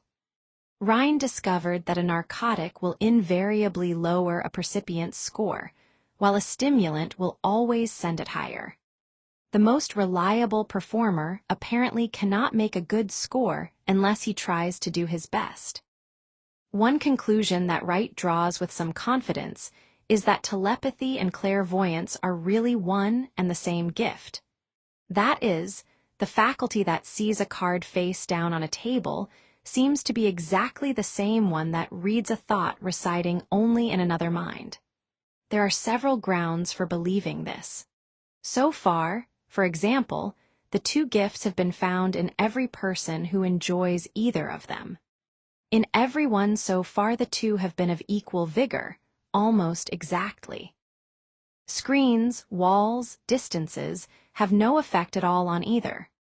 Wright advances from this conclusion to express what he puts forward as no more than the mere hunch that other extrasensory experiences, prophetic dreams, premonitions of disaster, and the like, may also prove to be part of the same faculty. The reader is not asked to accept any of these conclusions unless he finds it necessary, but the evidence that Rhine has piled up must remain impressive. In view of Dr. Rhine's announcement, in connection with the conditions under which the mind responds to what he terms extrasensory modes of perception, I now feel privileged to add to his testimony by stating that my associates and I have discovered what we believe to be the ideal conditions under which the mind can be stimulated, so that the sixth sense described in the next chapter can be made to function in a practical way. The conditions to which I refer consist of a close working alliance between myself and two members of my staff. Through experimentation and practice, we have discovered how to stimulate our minds by applying the principle used in connection with the invisible counselors described in the next chapter, so that we can, by a process of blending our three minds into one, find the solution to a great variety of personal problems which are submitted by my clients. The procedure is very simple. We sit down at a conference table, clearly state the nature of the problem we have under consideration, then begin discussing it. Each contributes whatever thoughts that may occur. The strange thing about this method of mind stimulation is that it places each participant in communication with unknown sources of knowledge definitely outside his own experience. If you understand the principle described in the chapter on the master mind, you of course recognize the round table procedure here described as being a practical application of the master mind.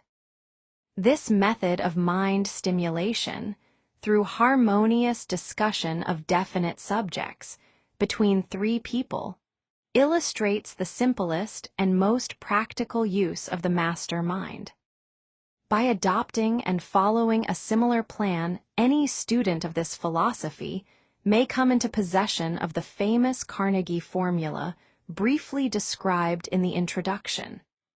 If it means nothing to you at this time, mark this page and read it again after you have finished the last chapter. Chapter 14. The sixth sense. The door to the temple of wisdom. The 13th step toward riches. The 13th principle is known as the sixth sense, through which infinite intelligence may and will communicate voluntarily without any effort from or demands by the individual. This principle is the apex of the philosophy. It can be assimilated, understood, and applied only by first mastering the other 12 principles. The sixth sense is that portion of the subconscious mind which has been referred to as the creative imagination. It has also been referred to as the receiving set through which ideas, plans, and thoughts flash into the mind. The flashes are sometimes called hunches or inspirations. The sixth sense defies description. It cannot be described to a person who has not mastered the other principles of this philosophy, because such a person has no knowledge and no experience with which the sixth sense may be compared. Understanding of the sixth sense comes only by meditation through mind development from within. The sixth sense probably is the medium of contact between the finite mind of man and infinite intelligence, and for this reason, it is a mixture of both the mental and the spiritual. It is believed to be the point at which the mind of man contacts the universal mind. After you have mastered the principles described in this book, you will be prepared to accept as truth a statement which may, otherwise, be incredible to you, namely, through the aid of the sixth sense, you will be warned of impending dangers in time to avoid them, and notified of opportunities in time to embrace them. There comes to your aid, and to do your bidding with the development of the sixth sense, a guardian angel who will open to you at all times the door to the temple of wisdom. Whether or not this is a statement of truth, you will never know, except by following the instructions described in the pages of this book, or some similar method of procedure.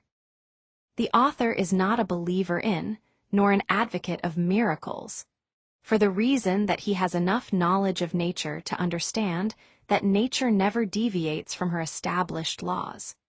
Some of her laws are so incomprehensible that they produce what appear to be miracles.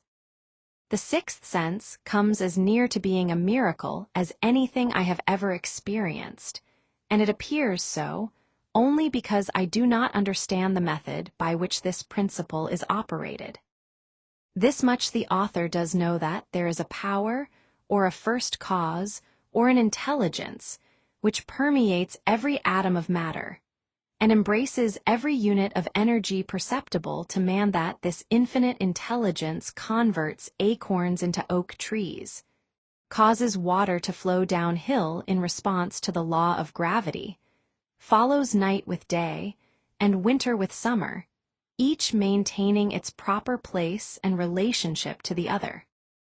This intelligence may, through the principles of this philosophy, be induced to aid in transmuting DESIRES into concrete or material form.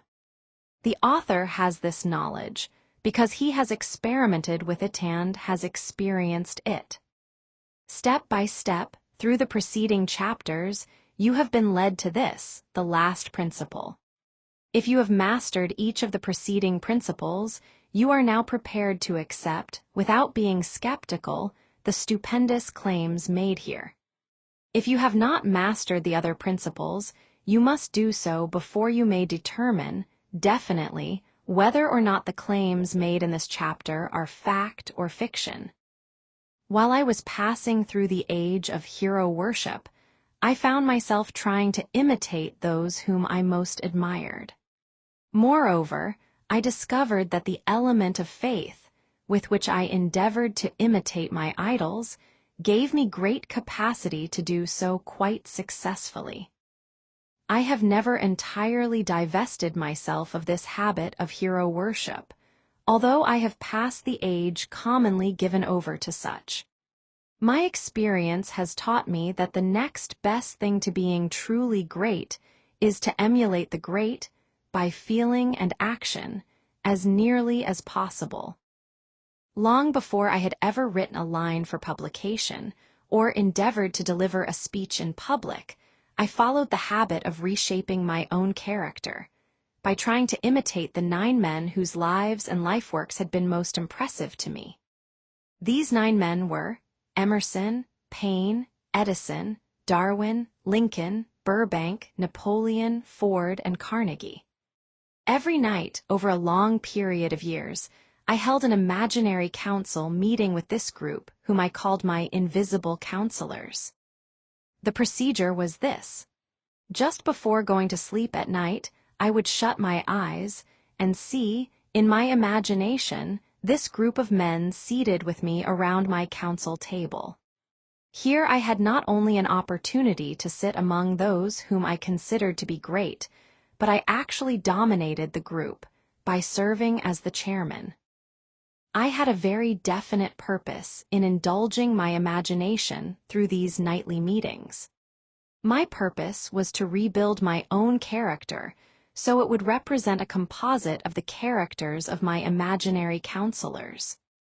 Realizing, as I did early in life, that I had to overcome the handicap of birth in an environment of ignorance and superstition, I deliberately assigned myself the task of voluntary rebirth through the method here described.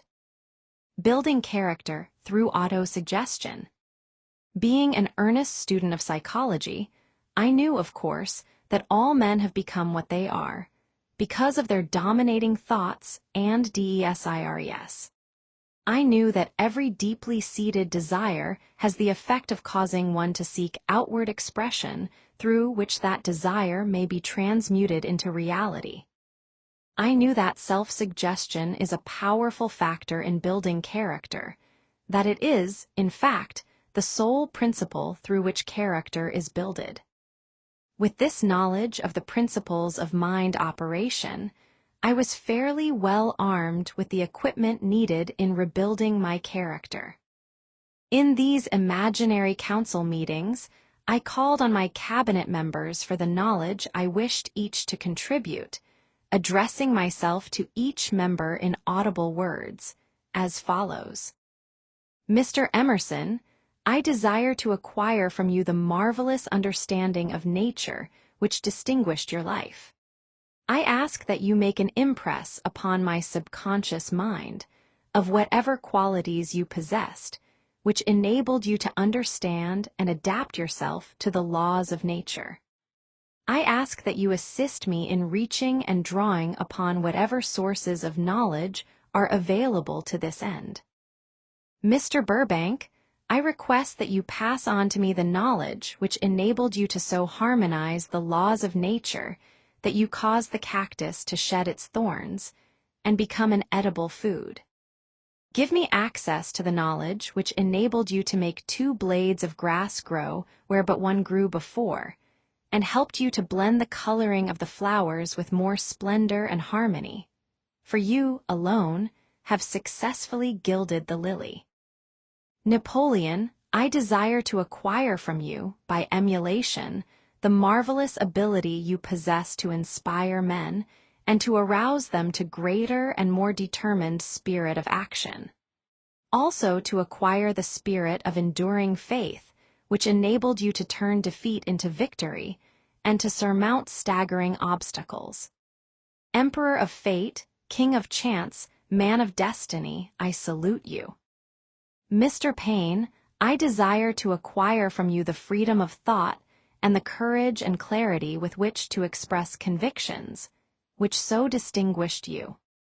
Mr. Darwin, I wish to acquire from you the marvelous patience and ability to study cause and effect without bias or prejudice, so exemplified by you in the field of natural science. Mr. Lincoln, I desire to build into my own character the keen sense of justice, the untiring spirit of patience, the sense of humor, the human understanding, and the tolerance, Which were your distinguishing characteristics? Mr. Carnegie, I am already indebted to you for my choice of a life work, which has brought me great happiness and peace of mind. I wish to acquire a thorough understanding of the principles of organized effort, which you used so effectively in the building of a great industrial enterprise. Mr. Ford, you have been among the most helpful of the men who have supplied much of the material essential to my work. I wish to acquire your spirit of persistence, the determination, poise, and self-confidence which have enabled you to master poverty, organize, unify, and simplify human effort, so I may help others to follow in your footsteps. Mr. Edison, I have seated you nearest to me, at my right, because of the personal cooperation you have given me during my research into the causes of success and failure. I wish to acquire from you the marvelous spirit of faith with which you have uncovered so many of nature's secrets, the spirit of unremitting toil with which you have so often wrested victory from defeat. My method of addressing the members of the imaginary cabinet would vary, according to the traits of character in which I was, for the moment, most interested in acquiring. I studied the records of their lives with painstaking care. After some months of this nightly procedure, I was astounded by the discovery that these imaginary figures became, apparently, real. Each of these 9 men developed individual characteristics which surprised me. For example, Lincoln developed the habit of always being late, then walking around in solemn parade. When he came, he walked very slowly, with his hands clasped behind him, and once in a while he would stop as he passed and rest his hand momentarily upon my shoulder. He always wore an expression of seriousness upon his face. Rarely did I see him smile.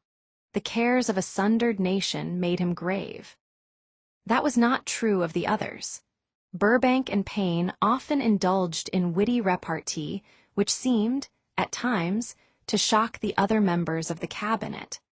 One night Payne suggested that I prepare a lecture on the Age of Reason, and deliver it from the pulpit of a church which I formerly attended. Many around the table laughed heartily at the suggestion. Not Napoleon. He drew his mouth down at the corners and groaned so loudly that all turned and looked at him with amazement. To him, the church was but a pawn of the state, not to be reformed, but to be used as a convenient inciter to mass activity by the people. On one occasion, Burbank was late. When he came, he was excited with enthusiasm and explained that he had been late because of an experiment he was making, through which he hoped to be able to grow apples on any sort of tree. Payne chided him by reminding him that it was an apple which started all the trouble between man and woman. Darwin chuckled heartily as he suggested that Payne should watch out for little serpents when he went into the forest to gather apples, as they had the habit of growing into big snakes. Emerson observed no serpents, no apples, and Napoleon remarked, "No apples, no state." Lincoln developed the habit of always being the last one to leave the table after each meeting. On one occasion, he leaned across the end of the table, his arms folded, and remained in that position for many minutes. I made no attempt to disturb him. Finally, he lifted his head slowly, got up and walked to the door, then turned around, came back, and laid his hand on my shoulder and said, "My boy, you will need much courage if you remain steadfast in carrying out your purpose in life. But remember, when difficulties overtake you, the common people have common sense. Adversity will develop it." One evening, Edison arrived ahead of all the others. He walked over and seated himself at my left, where Emerson was accustomed to sit, and said, "You are destined to witness the discovery of the secret of life. When the time comes, you will observe that life consists of great swarms of energy, or entities, each as intelligent as human beings think themselves to be. These units of life group together like hives of bees and remain together until they disintegrate through lack of harmony. These units have differences of opinion, the same as human beings, and often fight among themselves. These meetings which you are conducting will be very helpful to you. They will bring to your rescue some of the same units of life which served the members of your cabinet during their lives. These units are eternal. They never die. Your own thoughts and DESIRES serve as the magnet which attracts units of life from the great ocean of life out there. Only the friendly units are attracted, the ones which harmonize with the nature of your DESIRES. The other members of the cabinet began to enter the room. Edison got up and slowly walked around to his own seat. Edison was still living when this happened. It impressed me so greatly that I went to see him and told him about the experience. He smiled broadly and said, "Your dream was more a reality than you may imagine it to have been." He added no further explanation to his statement. These meetings became so realistic that I became fearful of their consequences and discontinued them for several months. The experiences were so uncanny, I was afraid if I continued them, I would lose sight of the fact that the meetings were purely experiences of my imagination. Some 6 months after I had discontinued the practice, I was awakened one night, or thought I was, when I saw Lincoln standing at my bedside. He said, "The world will soon need your services. It is about to undergo a period of chaos which will cause men and women to lose faith and become panic-stricken. Go ahead with your work and complete your philosophy. That is your mission in life. If you neglect it, for any cause whatsoever, you will be reduced to a primal state and be compelled to retrace the cycles through which you have passed during thousands of years."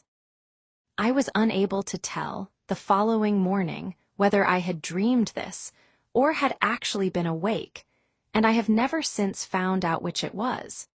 But I do know that the dream, if it were a dream, was so vivid in my mind the next day that I resumed my meetings the following night. At our next meeting, the members of my cabinet all filed into the room together and stood at their accustomed places at the council table, while Lincoln raised a glass and said, "Gentlemen, let us drink a toast to a friend who has returned to the fold." After that, I began to add new members to my cabinet, until now it consists of more than 50, among them Christ, St. Paul, Galileo, Copernicus, Aristotle, Plato, Socrates, Homer, Voltaire, Bruno, Spinoza, Drummond, Kant, Schopenhauer, Newton, Confucius, Elbert Hubbard, Bran, Ingersoll, Wilson, and William James. This is the first time that I have had the courage to mention this. Heretofore, I have remained quiet on the subject, because I knew, from my own attitude in connection with such matters, that I would be misunderstood if I described my unusual experience. I have been emboldened now to reduce my experience to the printed page, because I am now less concerned about what they say than I was in the years that have passed. One of the blessings of maturity is that it sometimes brings one greater courage to be truthful, regardless of what those who do not understand may think or say. Lest I be misunderstood, I wish here to state most emphatically that I still regard my cabinet meetings as being purely imaginary, but I feel entitled to suggest that, while the members of my cabinet may be purely fictional, and the meetings existent only in my own imagination, they have led me into glorious paths of adventure, rekindled an appreciation of true greatness, encouraged creative endeavor, and emboldened the expression of honest thought. Somewhere in the cell structure of the brain is located an organ which receives vibrations of thought ordinarily called hunches.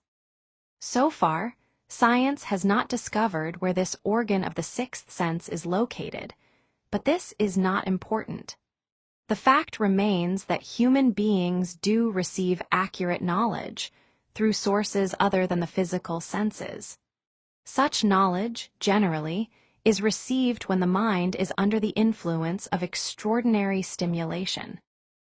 Any emergency which arouses the emotions and causes the heart to beat more rapidly than normal may, and generally does, bring the sixth sense into action. Anyone who has experienced a near accident while driving knows that on such occasions, the sixth sense often comes to one's rescue and aids, by split seconds, in avoiding the accident.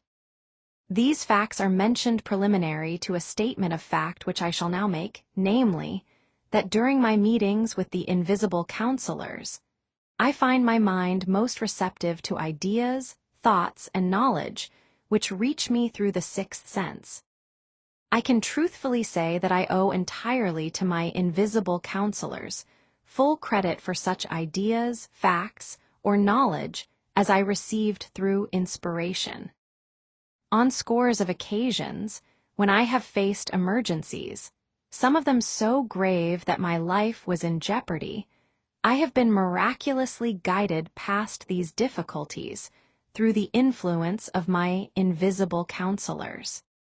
My original purpose in conducting council meetings with imaginary beings was solely that of impressing my own subconscious mind through the principle of autosuggestion with certain characteristics which I desired to acquire. In more recent years, my experimentation has taken on an entirely different trend. I now go to my imaginary counselors with every difficult problem which confronts me and my clients. The results are often astonishing, although I do not depend entirely on this form of counsel.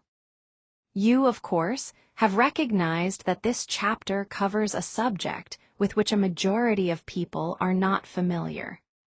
The sixth sense is a subject that will be of great interest and benefit to the person whose aim is to accumulate vast wealth, but it need not claim the attention of those whose desires are more modest. Henry Ford undoubtedly understands and makes practical use of the sixth sense. His vast business and financial operations make it necessary for him to understand and use this principle. The late Thomas A. Edison understood and used the sixth sense in connection with the development of inventions, especially those involving basic patents, in connection with which he had no human experience and no accumulated knowledge to guide him, as was the case while he was working on the talking machine and the moving picture machine.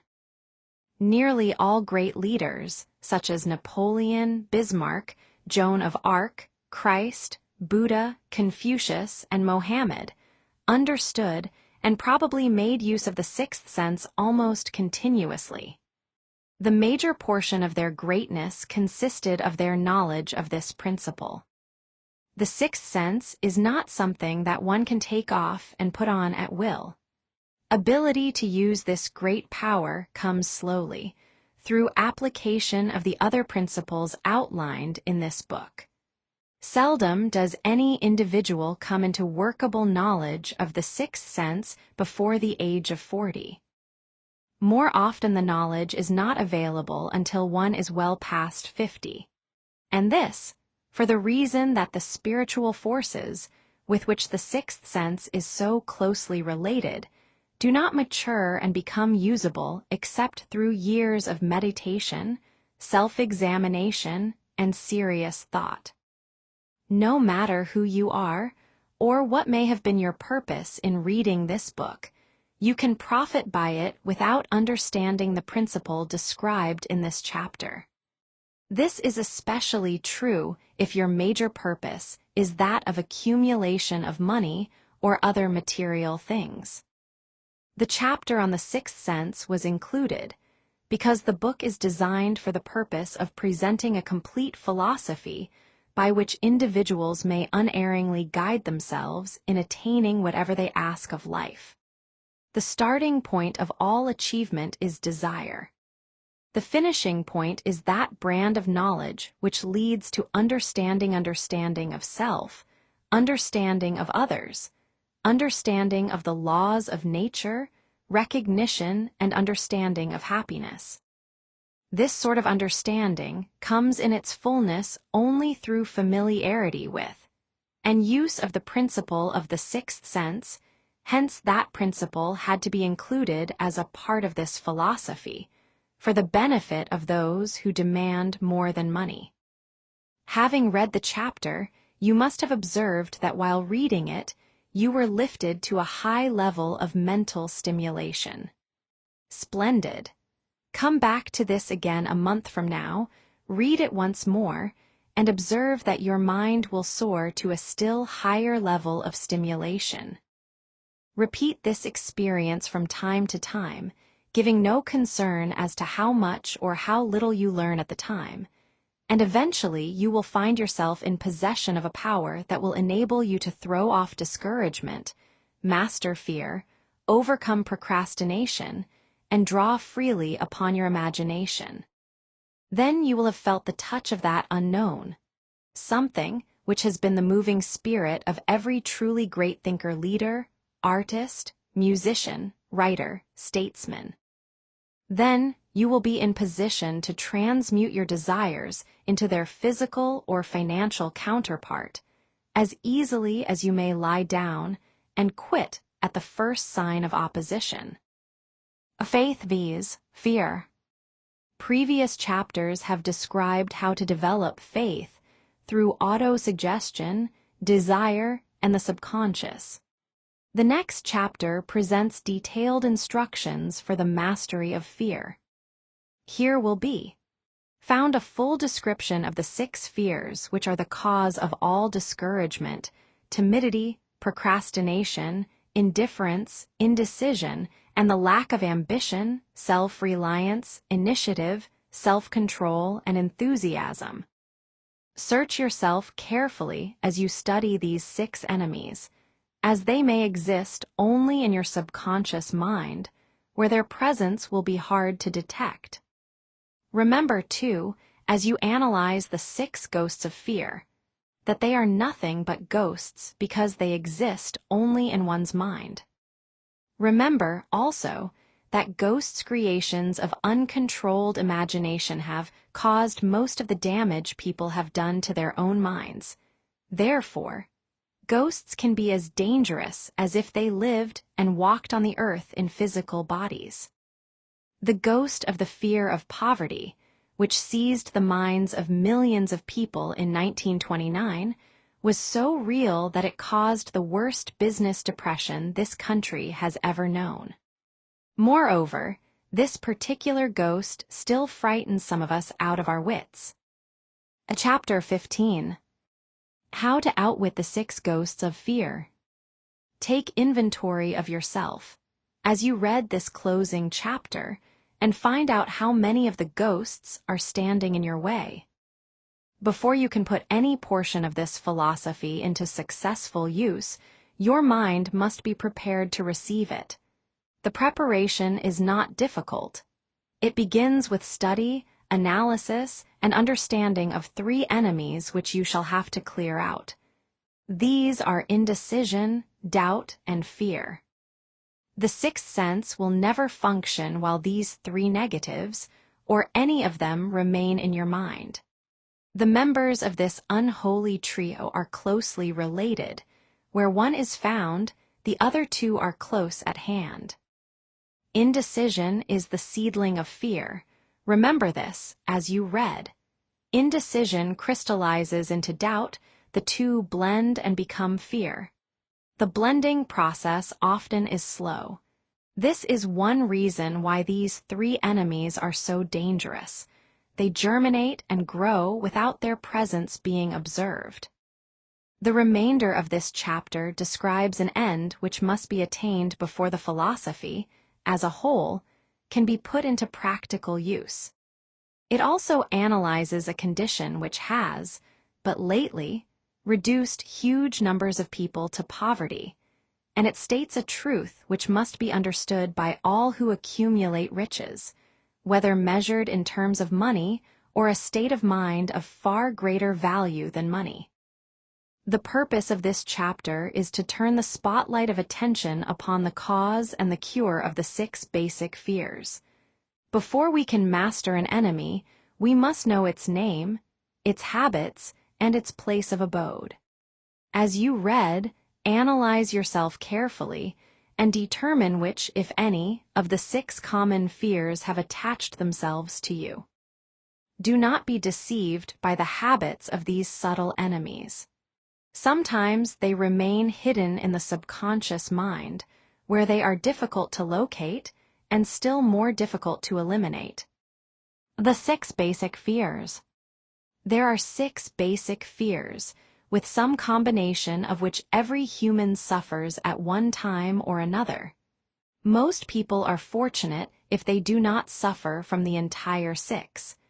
Named in the order of their most common appearance, they are: the fear of poverty at the bottom of most of one's worries, the fear of criticism, the fear of ill health, the fear of loss of love of someone, the fear of old age, the fear of death. All other fears are of minor importance. They can be grouped under these 6 headings. The prevalence of these fears, as a curse to the world, runs in cycles. For almost 6 years, while the Depression was on, we floundered in the cycle of fear of poverty. During the World War, we were in the cycle of fear of death. Just following the war, we were in the cycle of fear of ill health, as evidenced by the epidemic of disease which spread itself all over the world. Fears are nothing more than states of mind. One state of mind is subject to control and direction. Physicians, as everyone knows, are less subject to attack by disease than ordinary laymen, for the reason that physicians do not fear disease. Physicians, without fear or hesitation, have been known to physically contact hundreds of people daily who were suffering from such contagious diseases as smallpox without becoming infected. Their immunity against the disease consisted, largely, if not solely, in their absolute lack of fear. Man can create nothing which he does not first conceive in the form of an impulse of thought. Following this statement comes another of still greater importance, namely, man's thought impulses begin immediately to translate themselves into their physical equivalent, whether those thoughts are voluntary or involuntary. Thought impulses which are picked up through the ether, by mere chance, thoughts which have been released by other minds, may determine one's financial, business, professional, or social destiny, just as surely as do the thought impulses which one creates by intent and design. We are here laying the foundation for the presentation of a fact of great importance to the person who does not understand why some people appear to be lucky, while others of equal or greater ability, training, experience, and brain capacity seem destined to ride with misfortune. This fact may be explained by the statement that every human being has the ability to completely control his own mind. And with this control, obviously, every person may open his mind to the tramp thought impulses which are being released by other brains, or close the doors tightly and admit only thought impulses of his own choice. Nature has endowed man with absolute control over but one thing, and that is thought. This fact, coupled with the additional fact that everything which man creates begins in the form of a thought, leads one very near to the principle by which fear may be mastered. If it is true that all thought has a tendency to clothe itself in its physical equivalent, and this is true, beyond any reasonable room for doubt, It is equally true that thought impulses of fear and poverty cannot be translated into terms of courage and financial gain. The people of America began to think of poverty following the Wall Street crash of 1929. Slowly but surely that mass thought was crystallized into its physical equivalent, which was known as a depression. This had to happen. It is in conformity with the laws of nature. The fear of poverty. There can be no compromise between poverty and riches. The two roads that lead to poverty and riches travel in opposite directions. If you want riches, you must refuse to accept any circumstance that leads toward poverty. The word riches is here used in its broadest sense, meaning financial, spiritual, mental, and material estates. The starting point of the path that leads to riches is desire. In Chapter 1, you received full instructions for the proper use of desire. In this chapter, on fear, you have complete instructions for preparing your mind to make practical use of desire. Here, then, is the place to give yourself a challenge which will definitely determine how much of this philosophy you have absorbed. Here is the point at which you can turn prophet and foretell, accurately, what the future holds in store for you. If, after reading this chapter, you are willing to accept poverty, you may as well make up your mind to receive poverty. This is one decision you cannot avoid. If you demand riches, determine what form and how much will be required to satisfy you. You know the road that leads to riches. You have been given a road map which, if followed, will keep you on that road. If you neglect to make the start or stop before you arrive, no one will be to blame but you. This responsibility is yours. No alibi will save you from accepting the responsibility if you now fail or refuse to demand riches of life, because the acceptance calls for but one thing incidentally, the only thing you can control, and that is a state of mind. A state of mind is something that one assumes. It cannot be purchased, it must be created. Fear of poverty is a state of mind, nothing else. But it is sufficient to destroy one's chances of achievement in any undertaking, a truth which became painfully evident during the Depression. This fear paralyses the faculty of reason, destroys the faculty of imagination, kills off self-reliance, undermines enthusiasm, discourages initiative, leads to uncertainty of purpose, encourages procrastination, wipes out enthusiasm, and makes self-control an impossibility.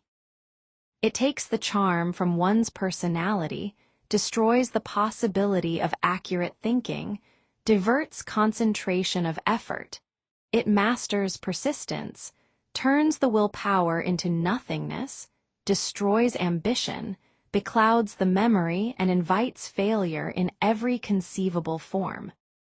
It kills love and assassinates the finer emotions of the heart, discourages friendship, and invites disaster in 100 forms, leads to sleeplessness, misery, and unhappiness, and all this despite the obvious truth that we live in a world of overabundance of everything the heart could desire, with nothing standing between us and our desires, excepting lack of a definite purpose.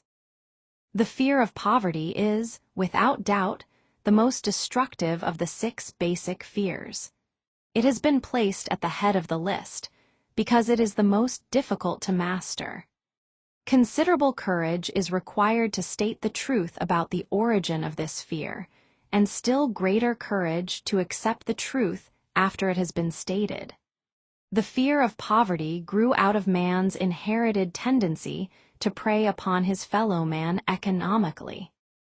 Nearly all animals lower than man are motivated by instinct, but their capacity to think is limited, therefore, they prey upon one another physically. Man, with his superior sense of intuition, with the capacity to think and to reason, does not eat his fellowman bodily, he gets more satisfaction out of eating him financially. Man is so avaricious that every conceivable law has been passed to safeguard him from his fellowmen. Of all the ages of the world, of which we know anything, the age in which we live seems to be one that is outstanding because of man's money madness. A man is considered less than the dust of the earth, unless he can display a fat bank account. But if he has money, never mind how he acquired it, he is a king or a big shot. He is above the law, he rules in politics, he dominates in business, and the whole world about him bows in respect when he passes. Nothing brings man so much suffering and humility as poverty. Only those who have experienced poverty understand the full meaning of this. It is no wonder that man fears poverty. Through a long line of inherited experiences, man has learned, for sure, that some men cannot be trusted where matters of money and earthly possessions are concerned. This is a rather stinging indictment, the worst part of it being that it is true. The majority of marriages are motivated by the wealth possessed by one or both of the contracting parties. It is no wonder, therefore, that the divorce courts are busy. So eager is man to possess wealth that he will acquire it in whatever manner he can, through legal methods, if possible through other methods, if necessary or expedient. Self-analysis may disclose weaknesses which one does not like to acknowledge. This form of examination is essential to all who demand of life more than mediocrity and poverty. Remember, as you check yourself point by point, that you are both the court and the jury, the prosecuting attorney and the attorney for the defense, and that you are the plaintiff and the defendant also, that you are on trial. Face the facts squarely. Ask yourself definite questions and demand direct replies. When the examination is over, you will know more about yourself. If you do not feel that you can be an impartial judge in this self-examination, call upon someone who knows you well to serve as judge while you cross-examine yourself. You are after the truth. Get it, no matter at what cost, even though it may temporarily embarrass you. The majority of people, if asked what they fear most, would reply, "I fear nothing." The reply would be inaccurate, because few people realize that they are bound, handicapped, whipped spiritually and physically through some form of fear. So subtle and deeply seated is the emotion of fear that one may go through life burdened with it, never recognizing its presence. Only a courageous analysis will disclose the presence of this universal enemy. When you begin such an analysis, search deeply into your character. Here is a list of the symptoms for which you should look. Symptoms of the fear of poverty. Indifference, commonly expressed through lack of ambition, willingness to tolerate poverty. Acceptance of whatever compensation life may offer without protest. Mental and physical laziness. Lack of initiative, imagination, enthusiasm, and self-control. Indecision, the habit of permitting others to do one's thinking, staying on the fence. Doubt, generally expressed through alibis and excuses designed to cover up, explain away, or apologize for one's failures, sometimes expressed in the form of envy of those who are successful, or by criticizing them. Worry, usually expressed by finding fault with others, a tendency to spend beyond one's income, neglect of personal appearance, scowling and frowning. Intemperance in the use of alcoholic drink, sometimes through the use of narcotics. Nervousness, lack of poise, self-consciousness, and lack of self-reliance. Overcaution, the habit of looking for the negative side of every circumstance, thinking and talking of possible failure instead of concentrating upon the means of succeeding. knowing all the roads to disaster but never searching for the plans to avoid failure. Waiting for the right time to begin putting ideas and plans into action until the waiting becomes a permanent habit. Remembering those who have failed and forgetting those who have succeeded. Seeing the hole in the donut, but overlooking the donut. Pessimism leading to indigestion, poor elimination, auto-intoxication, bad breath, and bad disposition. Procrastination, the habit of putting off until tomorrow that which should have been done last year. Spending enough time in creating alibis and excuses to have done the job. This symptom is closely related to overcaution, doubt, and worry. Refusal to accept responsibility when it can be avoided. Willingness to compromise rather than put up a stiff fight. Compromising with difficulties instead of harnessing and using them as stepping stones to advancement. Bargaining with life for a penny instead of demanding prosperity, opulence, riches, contentment, and happiness. Planning what to do if and when overtaken by failure, instead of burning all bridges and making retreat impossible. Weakness of and often total lack of self-confidence, definiteness of purpose, self-control, initiative, enthusiasm, ambition, thrift, and sound reasoning ability. Expecting poverty instead of demanding riches. Association with those who accept poverty, instead of seeking the company of those who demand and receive riches. Money talks. Some will ask, why did you write a book about money? Why measure riches in dollars alone? Some will believe, and rightly so, that there are other forms of riches more desirable than money. Yes, there are riches which cannot be measured in terms of dollars, but there are millions of people who will say, give me all the money I need, and I will find everything else I want. The major reason why I wrote this book on how to get money is the fact that the world has but lately passed through an experience that left millions of men and women paralyzed with the fear of poverty. What this sort of fear does to one was well described by Westbrook Pegler in the New York World Telegram, viz. Money is only clam shells or metal discs or scraps of paper, and there are treasures of the heart and soul which money cannot buy. But most people, being broke, are unable to keep this in mind and sustain their spirits. When a man is down and out and on the street, unable to get any job at all, something happens to his spirit which can be observed in the droop of his shoulders, the set of his hat, his walk, and his gaze. He cannot escape a feeling of inferiority among people with regular employment, even though he knows they are definitely not his equals in character, intelligence, or ability. These people even his friends feel, on the other hand, a sense of superiority and regard him, perhaps unconsciously, as a casualty. He may borrow for a time, but not enough to carry on in his accustomed way, and he cannot continue to borrow very long. But borrowing in itself, when a man is borrowing merely to live, is a depressing experience, and the money lacks the power of earned money to revive his spirits. Of course, none of this applies to bums or habitual ne'er-do-wells, but only to men of normal ambitions and self-respect.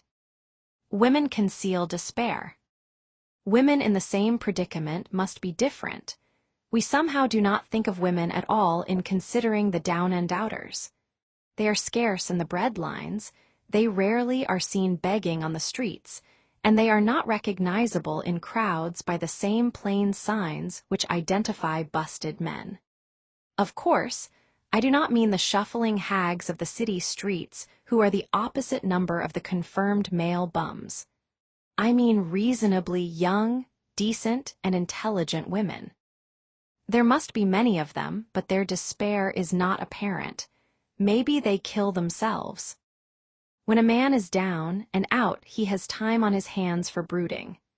He may travel miles to see a man about a job and discover that the job is filled or that it is one of those jobs with no base pay, but only a commission on the sale of some useless knick-knack which nobody would buy except out of pity.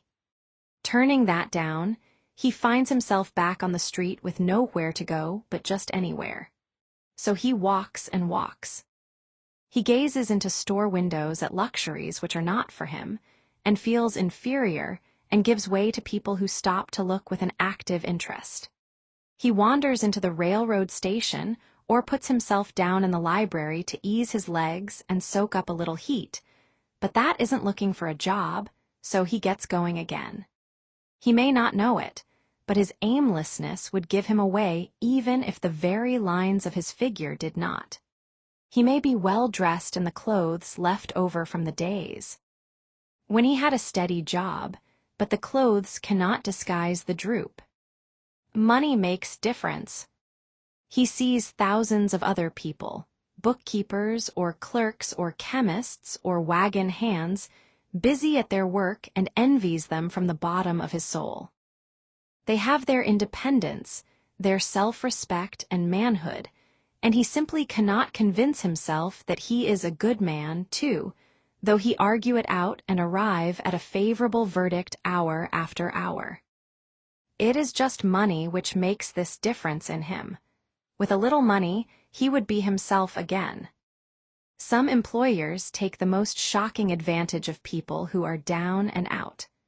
The agencies hang out little colored cards offering miserable wages to busted men $12 a week, $15 a week. An $18 a week job is a plum, and anyone with $25 a week to offer does not hang the job in front of an agency on a colored card. I have a want ad clipped from a local paper demanding a clerk, a good, clean penman, to take telephone orders for a sandwich shop from 11 a.m. to 2 p.m. for $8 a month, not $8 a week, but $8 a month. The ad says also, state religion. Can you imagine the brutal effrontery of anyone who demands a good, clean penman for 11 cents an hour inquiring into the victim's religion? But that is what busted people are offered. The fear of criticism. Just how man originally came by this fear, no one can state definitely, but one thing is certain: he has it in a highly developed form. Some believe that this fear made its appearance about the time that politics became a profession. Others believe it can be traced to the age when women first began to concern themselves with styles in wearing apparel. This author, being neither a humorist nor a prophet, is inclined to attribute the basic fear of criticism to that part of man's inherited nature, which prompts him not only to take away his fellowman's goods and wares, but to justify his action by criticism of his fellowman's character. It is a well-known fact that a thief will criticize the man from whom he steals that politicians seek office, not by displaying their own virtues and qualifications, but by attempting to besmirch their opponents. The fear of criticism takes on many forms, the majority of which are petty and trivial. Bald-headed men, for example, are bald for no other reason than their fear of criticism. Heads become bald because of the tight-fitting bands of hats which cut off the circulation from the roots of the hair. Men wear hats not because they actually need them, but mainly because everyone is doing it. The individual falls into line and does likewise, lest some other individual criticize him. Women seldom have bald heads or even thin hair because they wear hats which fit their heads loosely, the only purpose of the hats being adornment. But it must not be supposed that women are free from the fear of criticism. If any woman claims to be superior to man with reference to this fear, ask her to walk down the street wearing a hat of the vintage of 1890. The astute manufacturers of clothing have not been slow to capitalize this basic fear of criticism with which all mankind has been cursed. Every season the styles in many articles of wearing apparel change. Who establishes the styles? Certainly not the purchaser of clothing, but the manufacturer. Why does he change the styles so often? The answer is obvious. He changes the styles so he can sell more clothes. For the same reason, the manufacturers of automobiles, with a few rare and very sensible exceptions, change styles of models every season. No man wants to drive an automobile which is not of the latest style, although the older model may actually be the better car. We have been describing the manner in which people behave under the influence of fear of criticism as applied to the small and petty things of life. Let us now examine human behavior when this fear affects people in connection with the more important events of human relationship. Take, for example, practically any person who has reached the age of mental maturity, from 35 to 40 years of age, as a general average. And if you could read the secret thoughts of his mind, you would find a very decided disbelief in most of the fables taught by the majority of the dogmatists and theologians a few decades back. Not often, however, will you find a person who has the courage to openly state his belief on the subject. Most people will, if pressed far enough, tell a lie rather than admit that they do not believe the stories associated with that form of religion which held people in bondage prior to the age of scientific discovery and education. Why does the average person, even in this day of enlightenment, shy away from denying his belief in the fables which were the basis of most of the religions a few decades ago? The answer is because of the fear of criticism. Men and women have been burned at the stake for daring to express disbelief in ghosts. It is no wonder we have inherited a consciousness which makes us fear criticism. The time was, and not so far in the past, when criticism carried severe punishments. It still does in some countries. The fear of criticism robs man of his initiative, destroys his power of imagination, limits his individuality, takes away his self-reliance, and does him damage in 100 other ways. Parents often do their children irreparable injury by criticizing them. The mother of one of my boyhood chums used to punish him with a switch almost daily, always completing the job with the statement, "You'll land in the penitentiary before you are 20. He was sent to a reformatory at the age of 17. Criticism is the one form of service of which everyone has too much. Everyone has a stock of it which is handed out, gratis, whether called for or not. One's nearest relatives often are the worst offenders. It should be recognized as a crime. In reality, it is a crime of the worst nature for any parent to build inferiority complexes in the mind of a child through unnecessary criticism. Employers who understand human nature get the best there is in men, not by criticism, but by constructive suggestion. Parents may accomplish the same results with their children. Criticism will plant fear in the human heart or resentment, but it will not build love or affection. Symptoms of the fear of criticism. This fear is almost as universal as the fear of poverty, and its effects are just as fatal to personal achievement, mainly because this fear destroys initiative and discourages the use of imagination. The major symptoms of the fear are self-consciousness, generally expressed through nervousness, timidity in conversation and in meeting strangers, awkward movement of the hands and limbs, shifting of the eyes. Lack of poise, expressed through lack of voice control, nervousness in the presence of others, poor posture of body, poor memory. Personality, lacking in firmness of decision, personal charm, and ability to express opinions definitely. The habit of sidestepping issues instead of meeting them squarely. Agreeing with others without careful examination of their opinions. Inferiority complex. The habit of expressing self-approval by word of mouth and by actions as a means of covering up a feeling of inferiority. Using big words to impress others, often without knowing the real meaning of the words. Imitating others in dress, speech, and manners.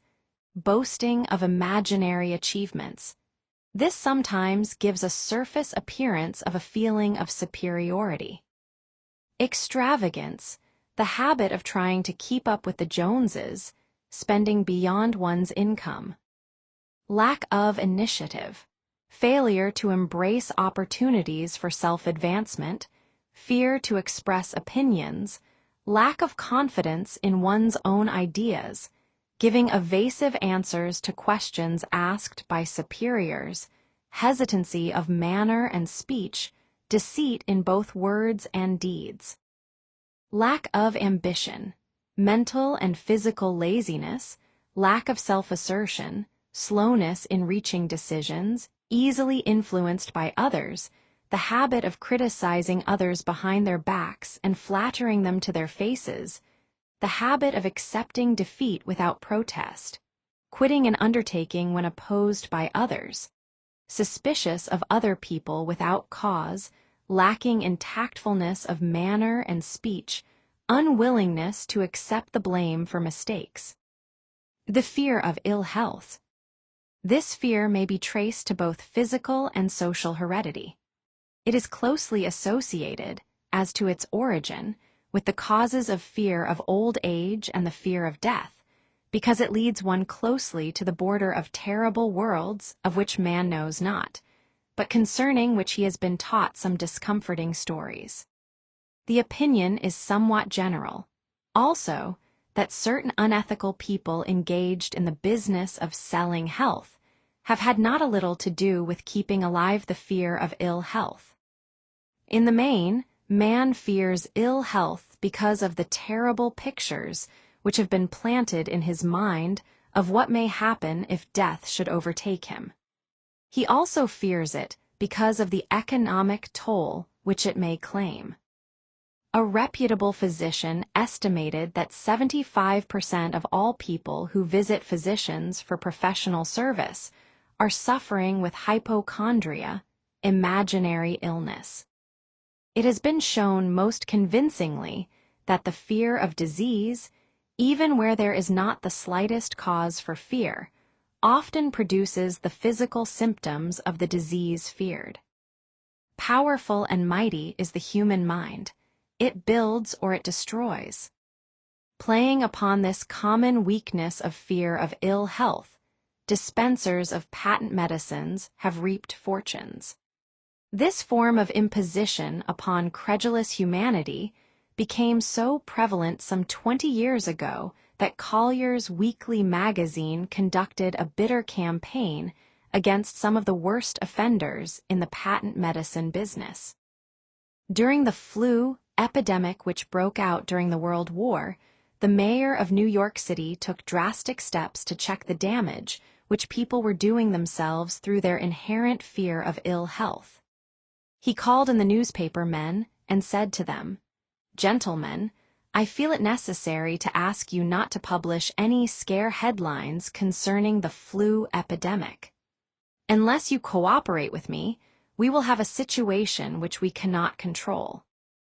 The newspapers quit publishing stories about the flu, and within 1 month the epidemic had been successfully checked.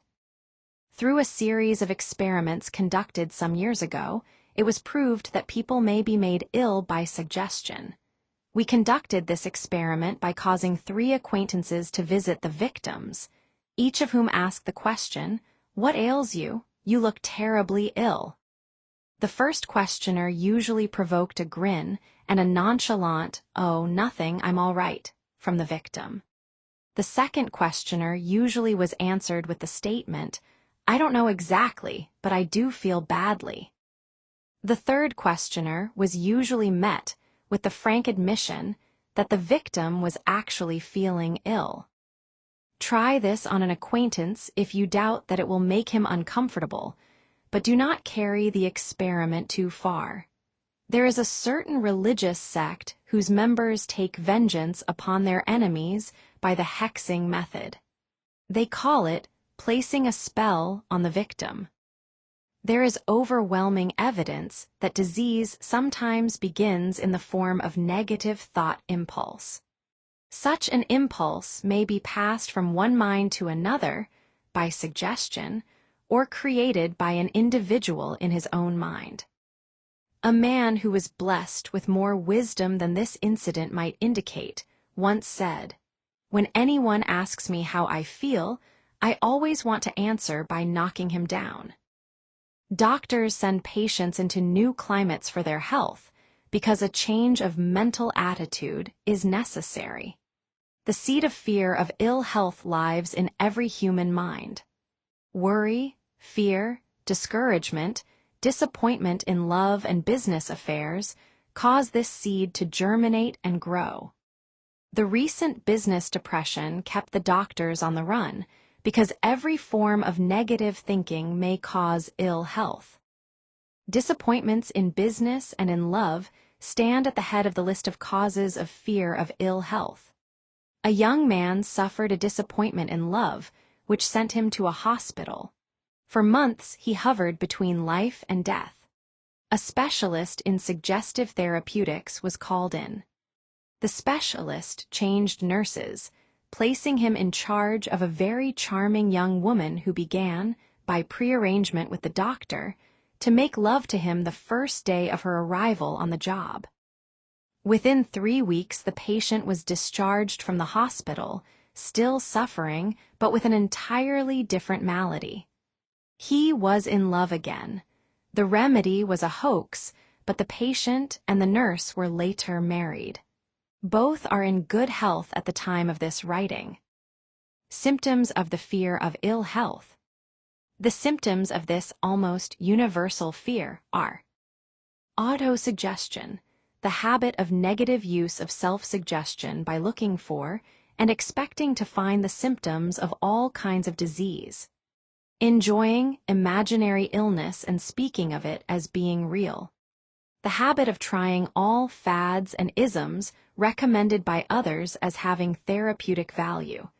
Talking to others of operations, accidents, and other forms of illness. Experimenting with diets, physical exercises, reducing systems without professional guidance. Trying home remedies, patent medicines, and quack remedies. Hypochondria, the habit of talking of illness, concentrating the mind upon disease and expecting its appearance until a nervous break occurs. Nothing that comes in bottles can cure this condition. It is brought on by negative thinking, and nothing but positive thought can effect a cure. Hypochondria, a medical term for imaginary disease, is said to do as much damage on occasion as the disease one fears might do. Most so-called cases of nerves come from imaginary illness. Exercise. Fear of ill health often interferes with proper physical exercise and results in overweight by causing one to avoid outdoor life. Susceptibility. Fear of ill health breaks down nature's body resistance and creates a favorable condition for any form of disease one may contact. The fear of ill health often is related to the fear of poverty, especially in the case of the hypochondriac, who constantly worries about the possibility of having to pay doctor's bills, hospital bills, etc. This type of person spends much time preparing for sickness, talking about death, saving money for cemetery lots and burial expenses, etc. Self-coddling, the habit of making a bid for sympathy, using imaginary illness as the lure. People often resort to this trick to avoid work. The habit of feigning illness to cover plain laziness or to serve as an alibi for lack of ambition. Intemperance, the habit of using alcohol or narcotics to destroy pains such as headaches, neuralgia, etc., instead of eliminating the cause. The habit of reading about illness and worrying over the possibility of being stricken by it. The habit of reading patent medicine advertisements. The fear of loss of love. The original source of this inherent fear needs but little description, because it obviously grew out of man's polygamous habit of stealing his fellow man's mate and his habit of taking liberties with her whenever he could. Jealousy and other similar forms of dementia praecox grow out of man's inherited fear of the loss of love of someone. This fear is the most painful of all the 6 basic fears. It probably plays more havoc with the body and mind than any of the other basic fears, as it often leads to permanent insanity. The fear of the loss of love probably dates back to the Stone Age, when men stole women by brute force. They continue to steal females, but their technique has changed. Instead of force, they now use persuasion, the promise of pretty clothes, motor ears, and other bait, much more effective than physical force. Man's habits are the same as they were at the dawn of civilization, but he expresses them differently.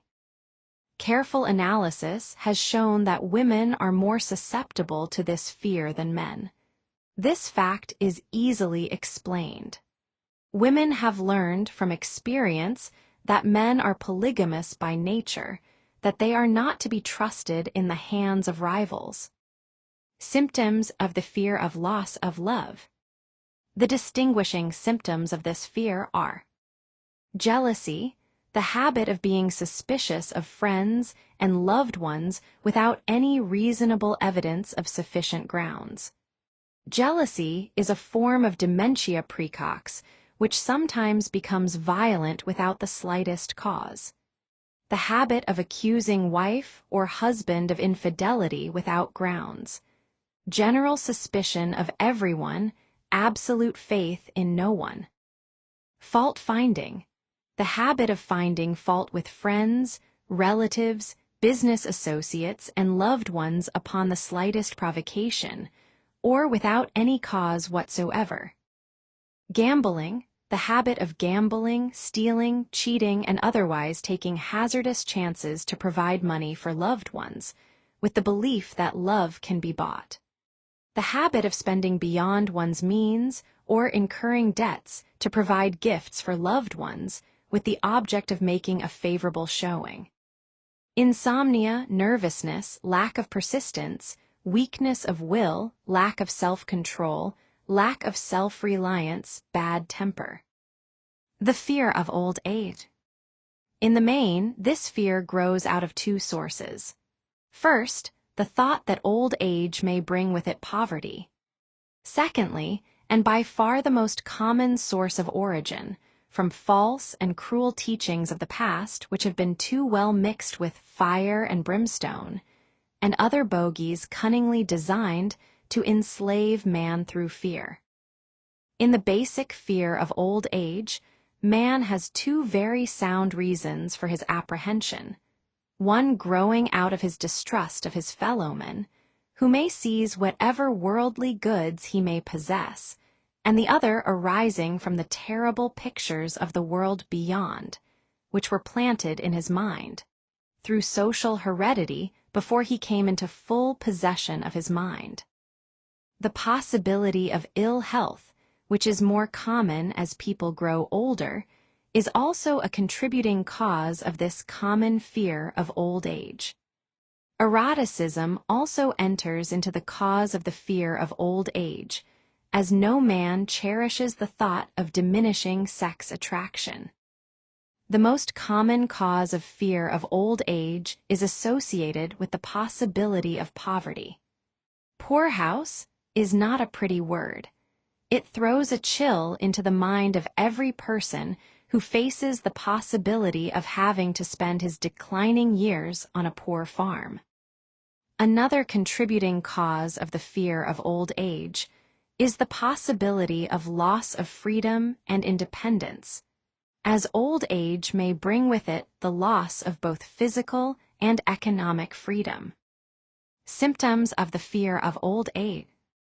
The commonest symptoms of this fear are the tendency to slow down and develop an inferiority complex at the age of mental maturity, around the age of 40, falsely believing oneself to be slipping because of age.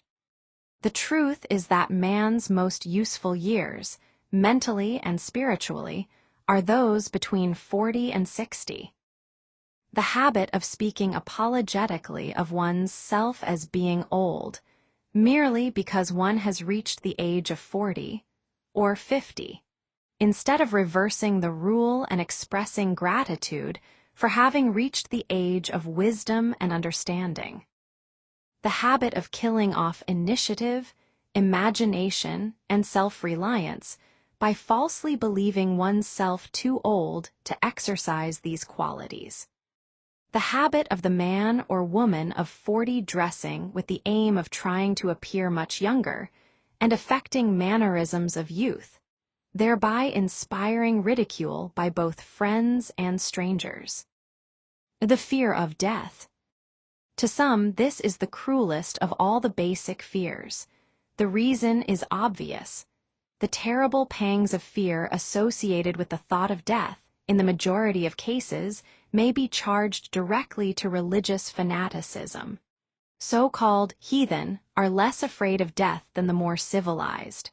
For hundreds of millions of years, man has been asking the still unanswered questions, whence and whither? Where did I come from, and where am I going? During the darker ages of the past, the more cunning and crafty were not slow to offer the answer to these questions for a price. Witness, now, the major source of origin of the fear of death. Come into my tent, embrace my faith, accept my dogmas, and I will give you a ticket that will admit you straight away into heaven when you die, cries a leader of sectarianism. Remain out of my tent, says the same leader, and may the devil take you and burn you throughout eternity. Eternity is a long time. Fire is a terrible thing.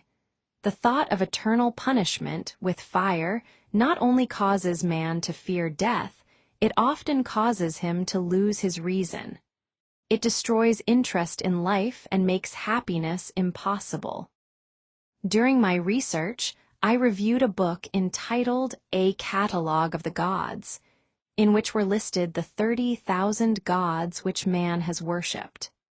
Think of it, 30,000 of them, represented by everything from a crawfish to a man. It is little wonder that men have become frightened at the approach of death. While the religious leader may not be able to provide safe conduct into heaven, nor, by lack of such provision, allow the unfortunate to descend into hell, the possibility of the latter seems so terrible that the very thought of it lays hold of the imagination in such a realistic way that it paralyses reason, and sets up the fear of death. In truth, no man knows, and no man has ever known, what heaven or hell is like, nor does any man know if either place actually exists. This very lack of positive knowledge opens the door of the human mind to the charlatan, so he may enter and control that mind with his stock of legerdemain and various brands of pious fraud and trickery.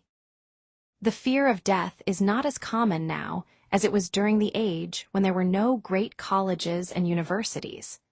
Men of science have turned the spotlight of truth upon the world, and this truth is rapidly freeing men and women from this terrible fear of death. The young men and young women who attend the colleges and universities are not easily impressed by fire and brimstone.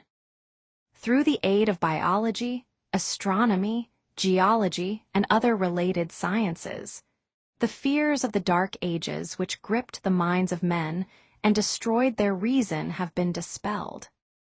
Insane asylums are filled with men and women who have gone mad because of the fear of death. This fear is useless. Death will come no matter what anyone may think about it. Accept it as a necessity and pass the thought out of your mind. It must be a necessity, or it would not come to all.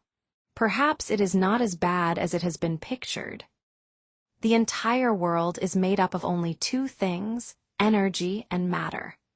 In elementary physics, we learn that neither matter nor energy, the only two realities known to man, can be created nor destroyed. Both matter and energy can be transformed, but neither can be destroyed. Life is energy, if it is anything.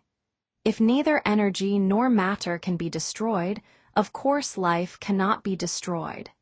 Life, like other forms of energy, may be passed through various processes of transition or change, but it cannot be destroyed. Death is mere transition.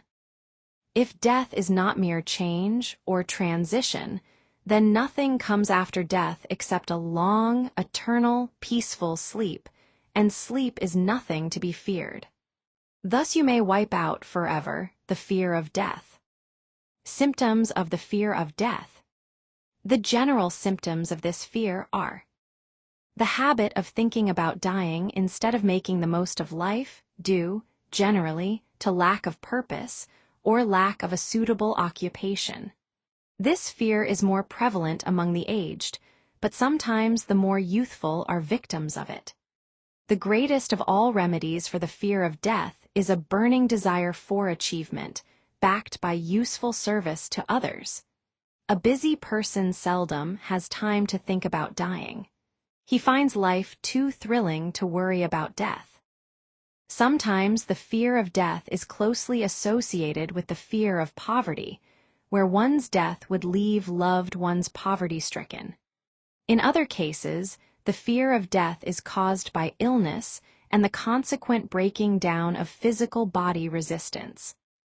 The commonest causes of the fear of death are ill health, poverty, lack of appropriate occupation, disappointment over love, insanity, religious fanaticism.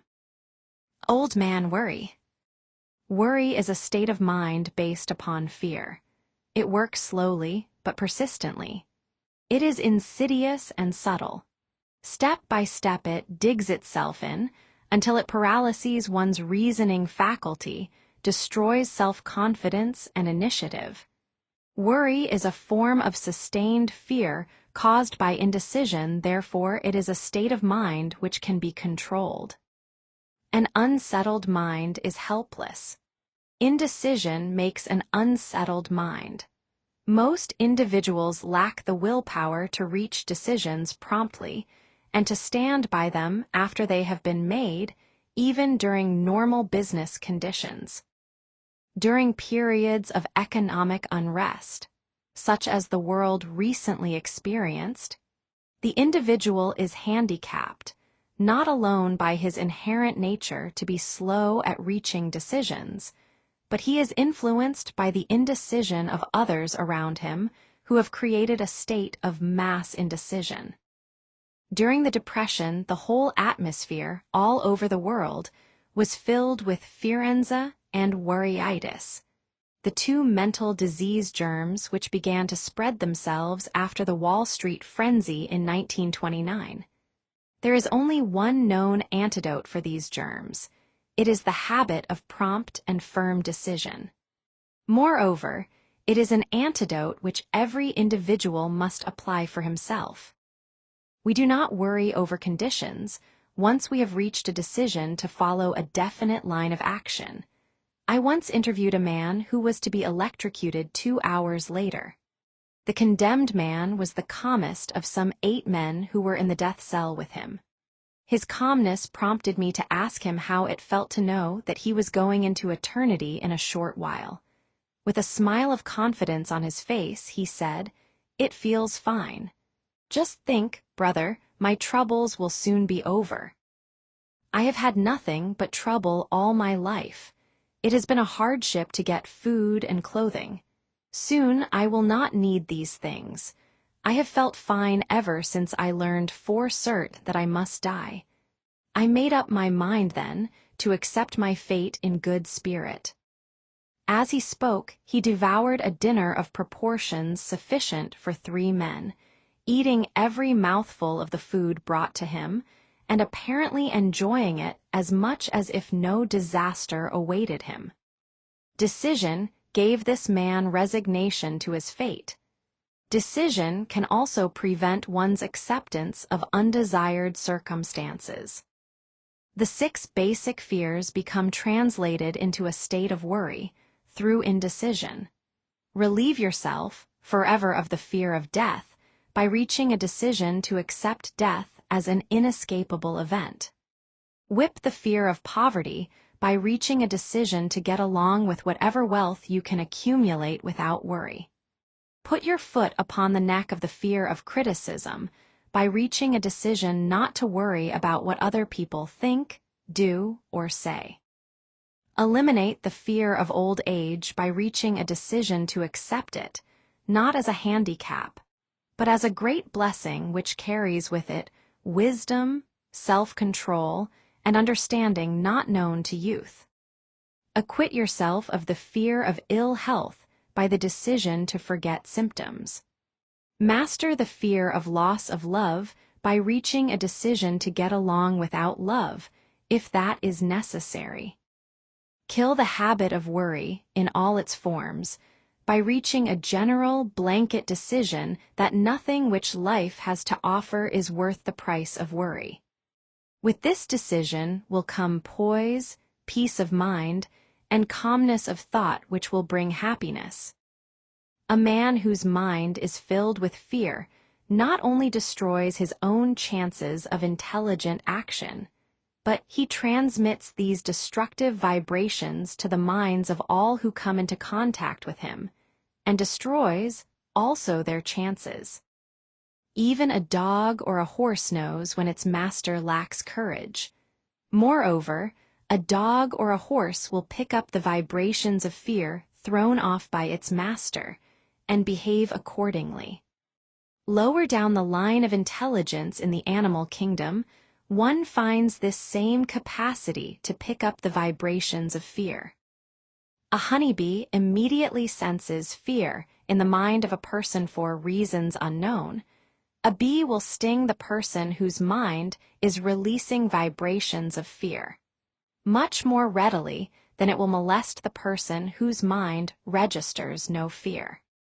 The vibrations of fear pass from one mind to another just as quickly, and as surely as the sound of the human voice passes from the broadcasting station to the receiving set of a radio end by the selfsame medium. Mental telepathy is a reality. Thoughts pass from one mind to another voluntarily, whether or not this fact is recognized by either the person releasing the thoughts or the persons who pick up those thoughts. The person who gives expression, by word of mouth, to negative or destructive thoughts is practically certain to experience the results of those words in the form of a destructive kickback.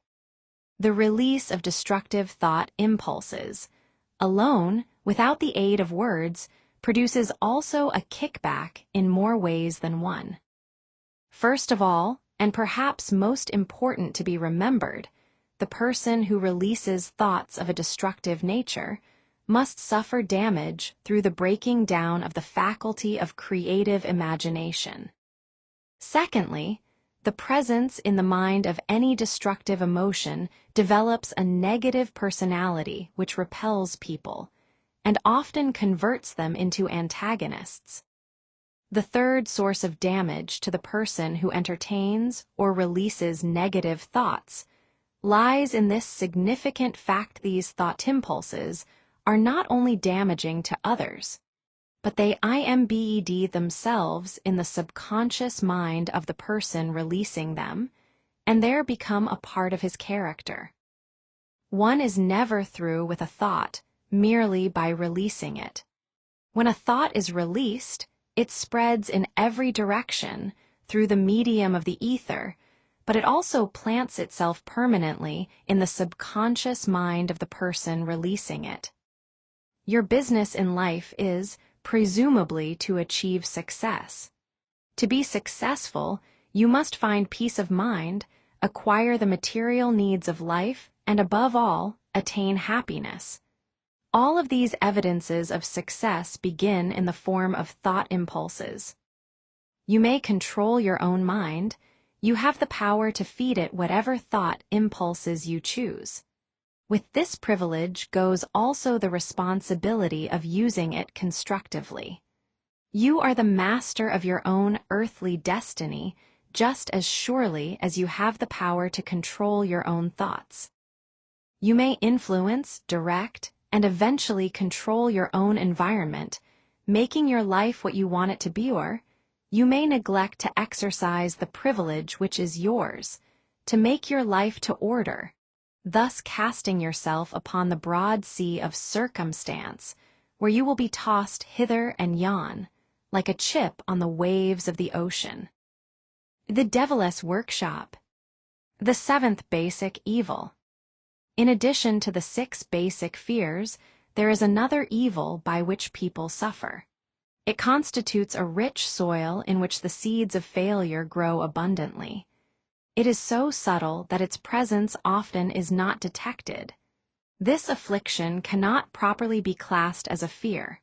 It is more deeply seated and more often fatal than all of the 6 fears.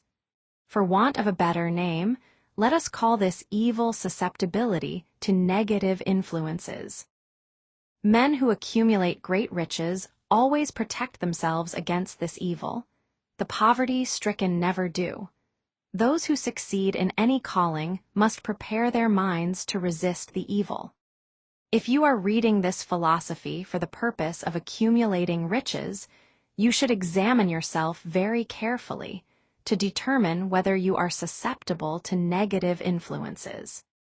If you neglect this self-analysis, you will forfeit your right to attain the object of your desires. Make the analysis searching. After you read the questions prepared for this self-analysis, hold yourself to a strict accounting in your answers. Go at the task as carefully as you would search for any other enemy you knew to be awaiting you in ambush, and deal with your own faults as you would with a more tangible enemy.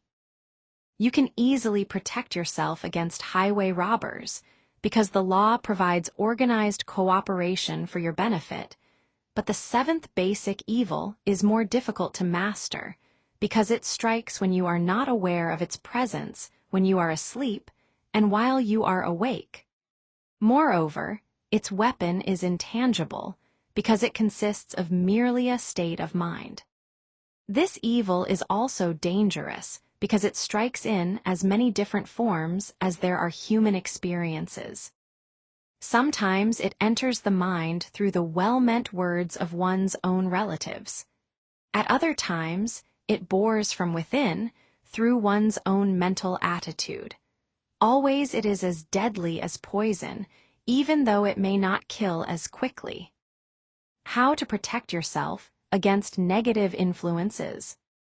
To protect yourself against negative influences, whether of your own making or the result of the activities of negative people around you, recognize that you have a will power and put it into constant use, until it builds a wall of immunity against negative influences in your own mind.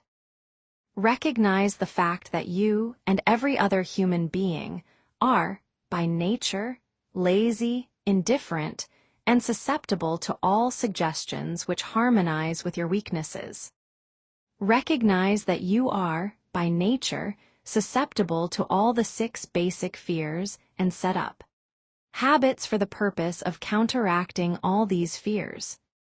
Recognize that negative influences often work on you through your subconscious mind. Therefore, they are difficult to detect, and keep your mind closed against all people who depress or discourage you in any way. Clean out your medicine chest, Throw away all pill bottles and stop pandering to colds, aches, pains, and imaginary illness. Deliberately seek the company of people who influence you to think and act for yourself. Do not expect troubles, as they have a tendency not to disappoint. Without doubt, the most common weakness of all human beings is the habit of leaving their minds open to the negative influence of other people. This weakness is all the more damaging because most people do not recognize that they are cursed by it, and many who acknowledge it neglect or refuse to correct the evil until it becomes an uncontrollable part of their daily habits. To aid those who wish to see themselves as they really are, the following list of questions has been prepared. Read the questions and state your answers aloud so you can hear your own voice. This will make it easier for you to be truthful with yourself. Self-analysis test questions. Do you complain often of feeling bad? And if so, what is the cause? Do you find fault with other people at the slightest provocation? Do you frequently make mistakes in your work? And if so, why? Are you sarcastic and offensive in your conversation? Do you deliberately avoid the association of anyone? And if so, why? Do you suffer frequently with indigestion? If so, what is the cause? Does life seem futile and the future hopeless to you? If so, why? Do you like your occupation? If not, why? Do you often feel self-pity, and if so, why? Are you envious of those who excel you? To which do you devote most time, thinking of success or of failure?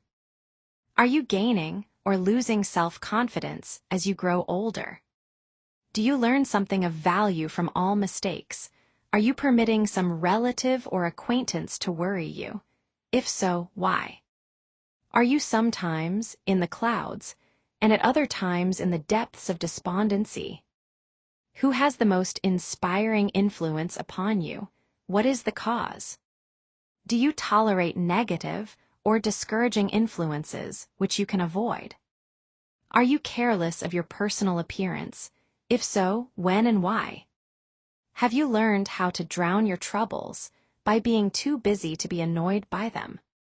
Would you call yourself a spineless weakling if you permitted others to do your thinking for you? Do you neglect internal bathing until auto-intoxication makes you ill-tempered and irritable? How many preventable disturbances annoy you, and why do you tolerate them? Do you resort to liquor, narcotics, or cigarettes to quiet your nerves? If so, why do you not try willpower instead? Does anyone nag you, and if so, for what reason? Do you have a definite major purpose, and if so, what is it, and what plan have you for achieving it? Do you suffer from any of the 6 basic fears? If so, which ones?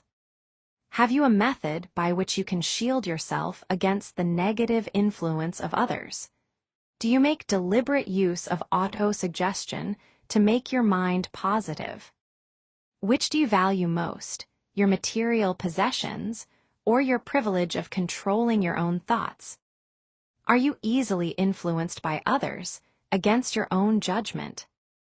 Has today added anything of value to your stock of knowledge or state of mind? Do you face squarely the circumstances which make you unhappy, or sidestep the responsibility? Do you analyze all mistakes and failures and try to profit by them, or do you take the attitude that this is not your duty? Can you name 3 of your most damaging weaknesses?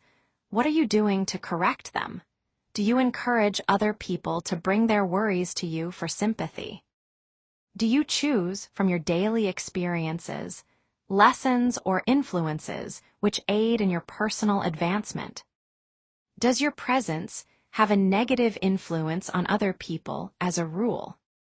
What habits of other people annoy you most? Do you form your own opinions or permit yourself to be influenced by other people? Have you learned how to create a mental state of mind with which you can shield yourself against all discouraging influences? Does your occupation inspire you with faith and hope? Are you conscious of possessing spiritual forces of sufficient power to enable you to keep your mind free from all forms of fear? Does your religion help you to keep your own mind positive? Do you feel it your duty to share other people's worries? If so, why? If you believe that birds of a feather flock together, what have you learned about yourself by studying the friends whom you attract? What connection, if any, do you see between the people with whom you associate most closely, and any unhappiness you may experience? Could it be possible that some person whom you consider to be a friend is, in reality, your worst enemy, because of his negative influence on your mind? By what rules do you judge who is helpful and who is damaging to you? Are your intimate associates mentally superior or inferior to you? How much time out of every 24 hours do you devote to A. Your occupation, B. Sleep, C. Play and relaxation, D. Acquiring useful knowledge, E. Play and waste? Who among your acquaintances A. encourages you most, B. cautions you most, C. discourages you most, D. helps you most in other ways? What is your greatest worry? Why do you tolerate it? When others offer you free, unsolicited advice, do you accept it without question or analyze their motive? What, above all else, do you most desire? Do you intend to acquire it? Are you willing to subordinate all other desires for this one? How much time daily do you devote to acquiring it? Do you change your mind often? If so, why? Do you usually finish everything you begin? Are you easily impressed by other people's business or professional titles, college degrees, or wealth? Are you easily influenced by what other people think or say of you? Do you cater to people because of their social or financial status? Whom do you believe to be the greatest person living? In what respect is this person superior to yourself? How much time have you devoted to studying and answering these questions? At least one day is necessary for the analysis and the answering of the entire list. If you have answered all these questions truthfully, you know more about yourself than the majority of people. Study the questions carefully, come back to them once each week for several months, and be astounded at the amount of additional knowledge of great value to yourself you will have gained by the simple method of answering the questions truthfully. If you are not certain concerning the answers to some of the questions, seek the counsel of those who know you well, especially those who have no motive in flattering you, and see yourself through their eyes. The experience will be astonishing. You have absolute control over but one thing, and that is your thoughts. This is the most significant and inspiring of all facts known to man. It reflects man's divine nature. This divine prerogative is the sole means by which you may control your own destiny. If you fail to control your own mind, you may be sure you will control nothing else. If you must be careless with your possessions, let it be in connection with material things. Your mind is your spiritual estate. Protect and use it with the care to which divine royalty is entitled. You were given a will power for this purpose. Unfortunately, there is no legal protection against those who, either by design or ignorance, poison the minds of others by negative suggestion. This form of destruction should be punishable by heavy legal penalties, because it may and often does destroy one's chances of acquiring material things which are protected by law. Men with negative minds tried to convince Thomas A. Edison that he could not build a machine that would record and reproduce the human voice, because, they said, no one else had ever produced such a machine. Edison did not believe them. He knew that the mind could produce anything the mind could conceive and believe, and that knowledge was the thing that lifted the great Edison above the common herd. Men with negative minds told F.W. Woolworth he would go broke trying to run a store on 5 and 10-cent sales. He did not believe them. He knew that he could do anything, within reason, if he backed his plans with faith.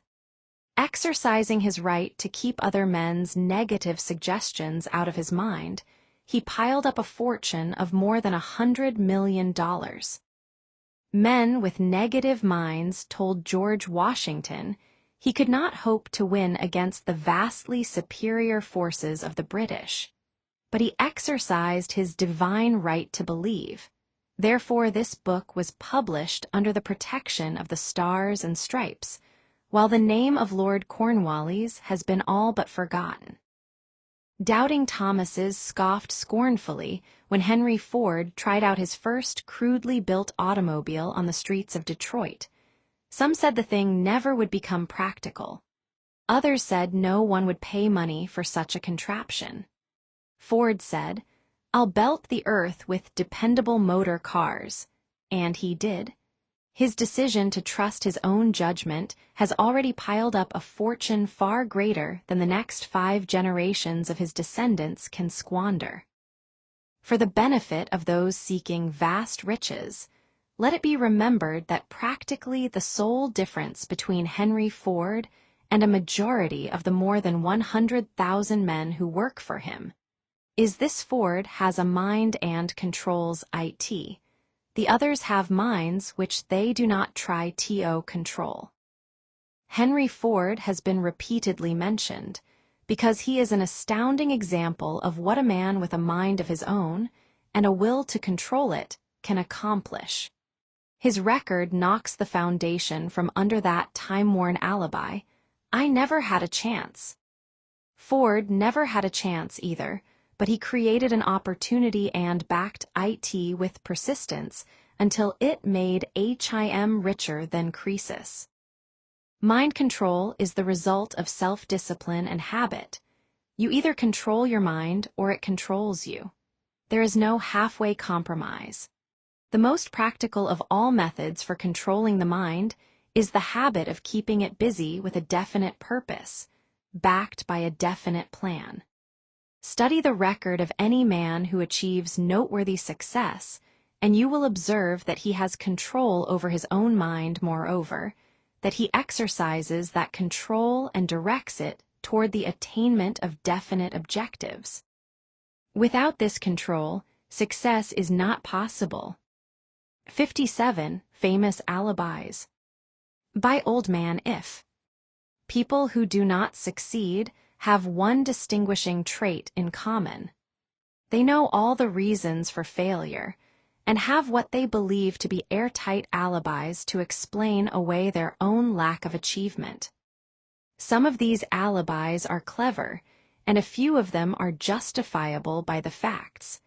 But alibis cannot be used for money. The world wants to know only one thing: have you achieved success? A character analyst compiled a list of the most commonly used alibis. As you read the list, examine yourself carefully and determine how many of these alibis, if any, are your own property. Remember, too, the philosophy presented in this book makes every one of these alibis obsolete.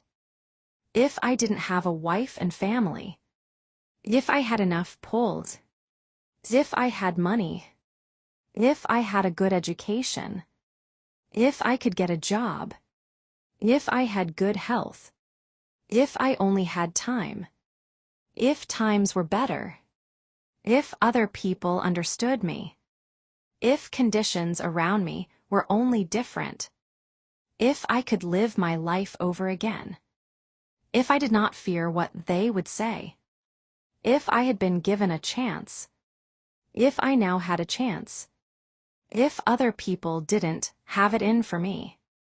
If nothing happens to stop me. If I were only younger. If I could only do what I want.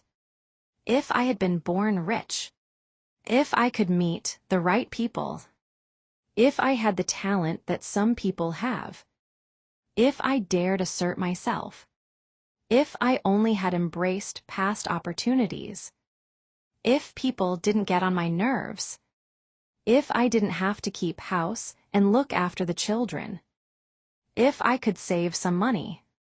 If the boss only appreciated me. If I only had somebody to help me. If my family understood me. If I lived in a big city. If I could just get started. If I were only free. If I had the personality of some people. If I were not so fat. If my talents were known. If I could just get a break.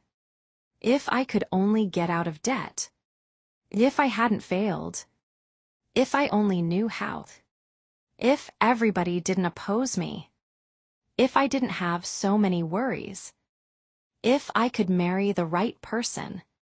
If people weren't so dumb. If my family were not so extravagant. If I were sure of myself. If luck were not against me. If I had not been born under the wrong star. If it were not true that what is to be will be. If I did not have to work so hard. If I hadn't lost my money. If I lived in a different neighborhood. If I didn't have a past. If I only had a business of my own. If other people would only listen to me. If, and this is the greatest of them all, I had the courage to see myself as I really am, I would find out what is wrong with me and correct it. Then I might have a chance to profit by my mistakes and learn something from the experience of others. For I know that there is something wrong with me, or I would now be where I would have been if I had spent more time analyzing my weaknesses and less time building alibis to cover them. Building alibis with which to explain away failure is a national pastime. The habit is as old as the human race and is fatal to success. Why do people cling to their pet alibis? The answer is obvious. They defend their alibis because they create them. A man's alibi is the child of his own imagination. It is human nature to defend one's own brainchild. Building alibis is a deeply rooted habit. Habits are difficult to break, especially when they provide justification for something we do. Plato had this truth in mind when he said, "The first and best victory is to conquer self. To be conquered by self is, of all things, the most shameful and vile." Another philosopher had the same thought in mind when he said, "It was a great surprise to me when I discovered that most of the ugliness I saw in others was but a reflection of my own nature." "It has always been a mystery to me," said Elbert Hubbard, "why people spend so much time deliberately fooling themselves by creating alibis to cover their weaknesses. If used differently, this same time would be sufficient to cure the weakness, then no alibis would be needed. In parting, I would remind you that life is a checkerboard, and the player opposite you is time. If you hesitate before moving or neglect to move promptly, your men will be wiped off the board by time. You are playing against a partner who will not tolerate indecision. Previously, you may have had a logical excuse for not having forced life to come through with whatever you asked. But that alibi is now obsolete, because you are in possession of the master key that unlocks the door to life's bountiful riches. The master key is intangible, but it is powerful. It is the privilege of creating, in your own mind, a burning desire for a definite form of riches. There is no penalty for the use of the key, but there is a price you must pay if you do not use it. The price is failure. There is a reward of stupendous proportions if you put the key to use. It is the satisfaction that comes to all who conquer self and force life to pay whatever is asked. The reward is worthy of your effort. Will you make the start and be convinced? If we are related, said the immortal Emerson, we shall meet. In closing, may I borrow his thought and say, if we are related, we have, through these pages, met. The end.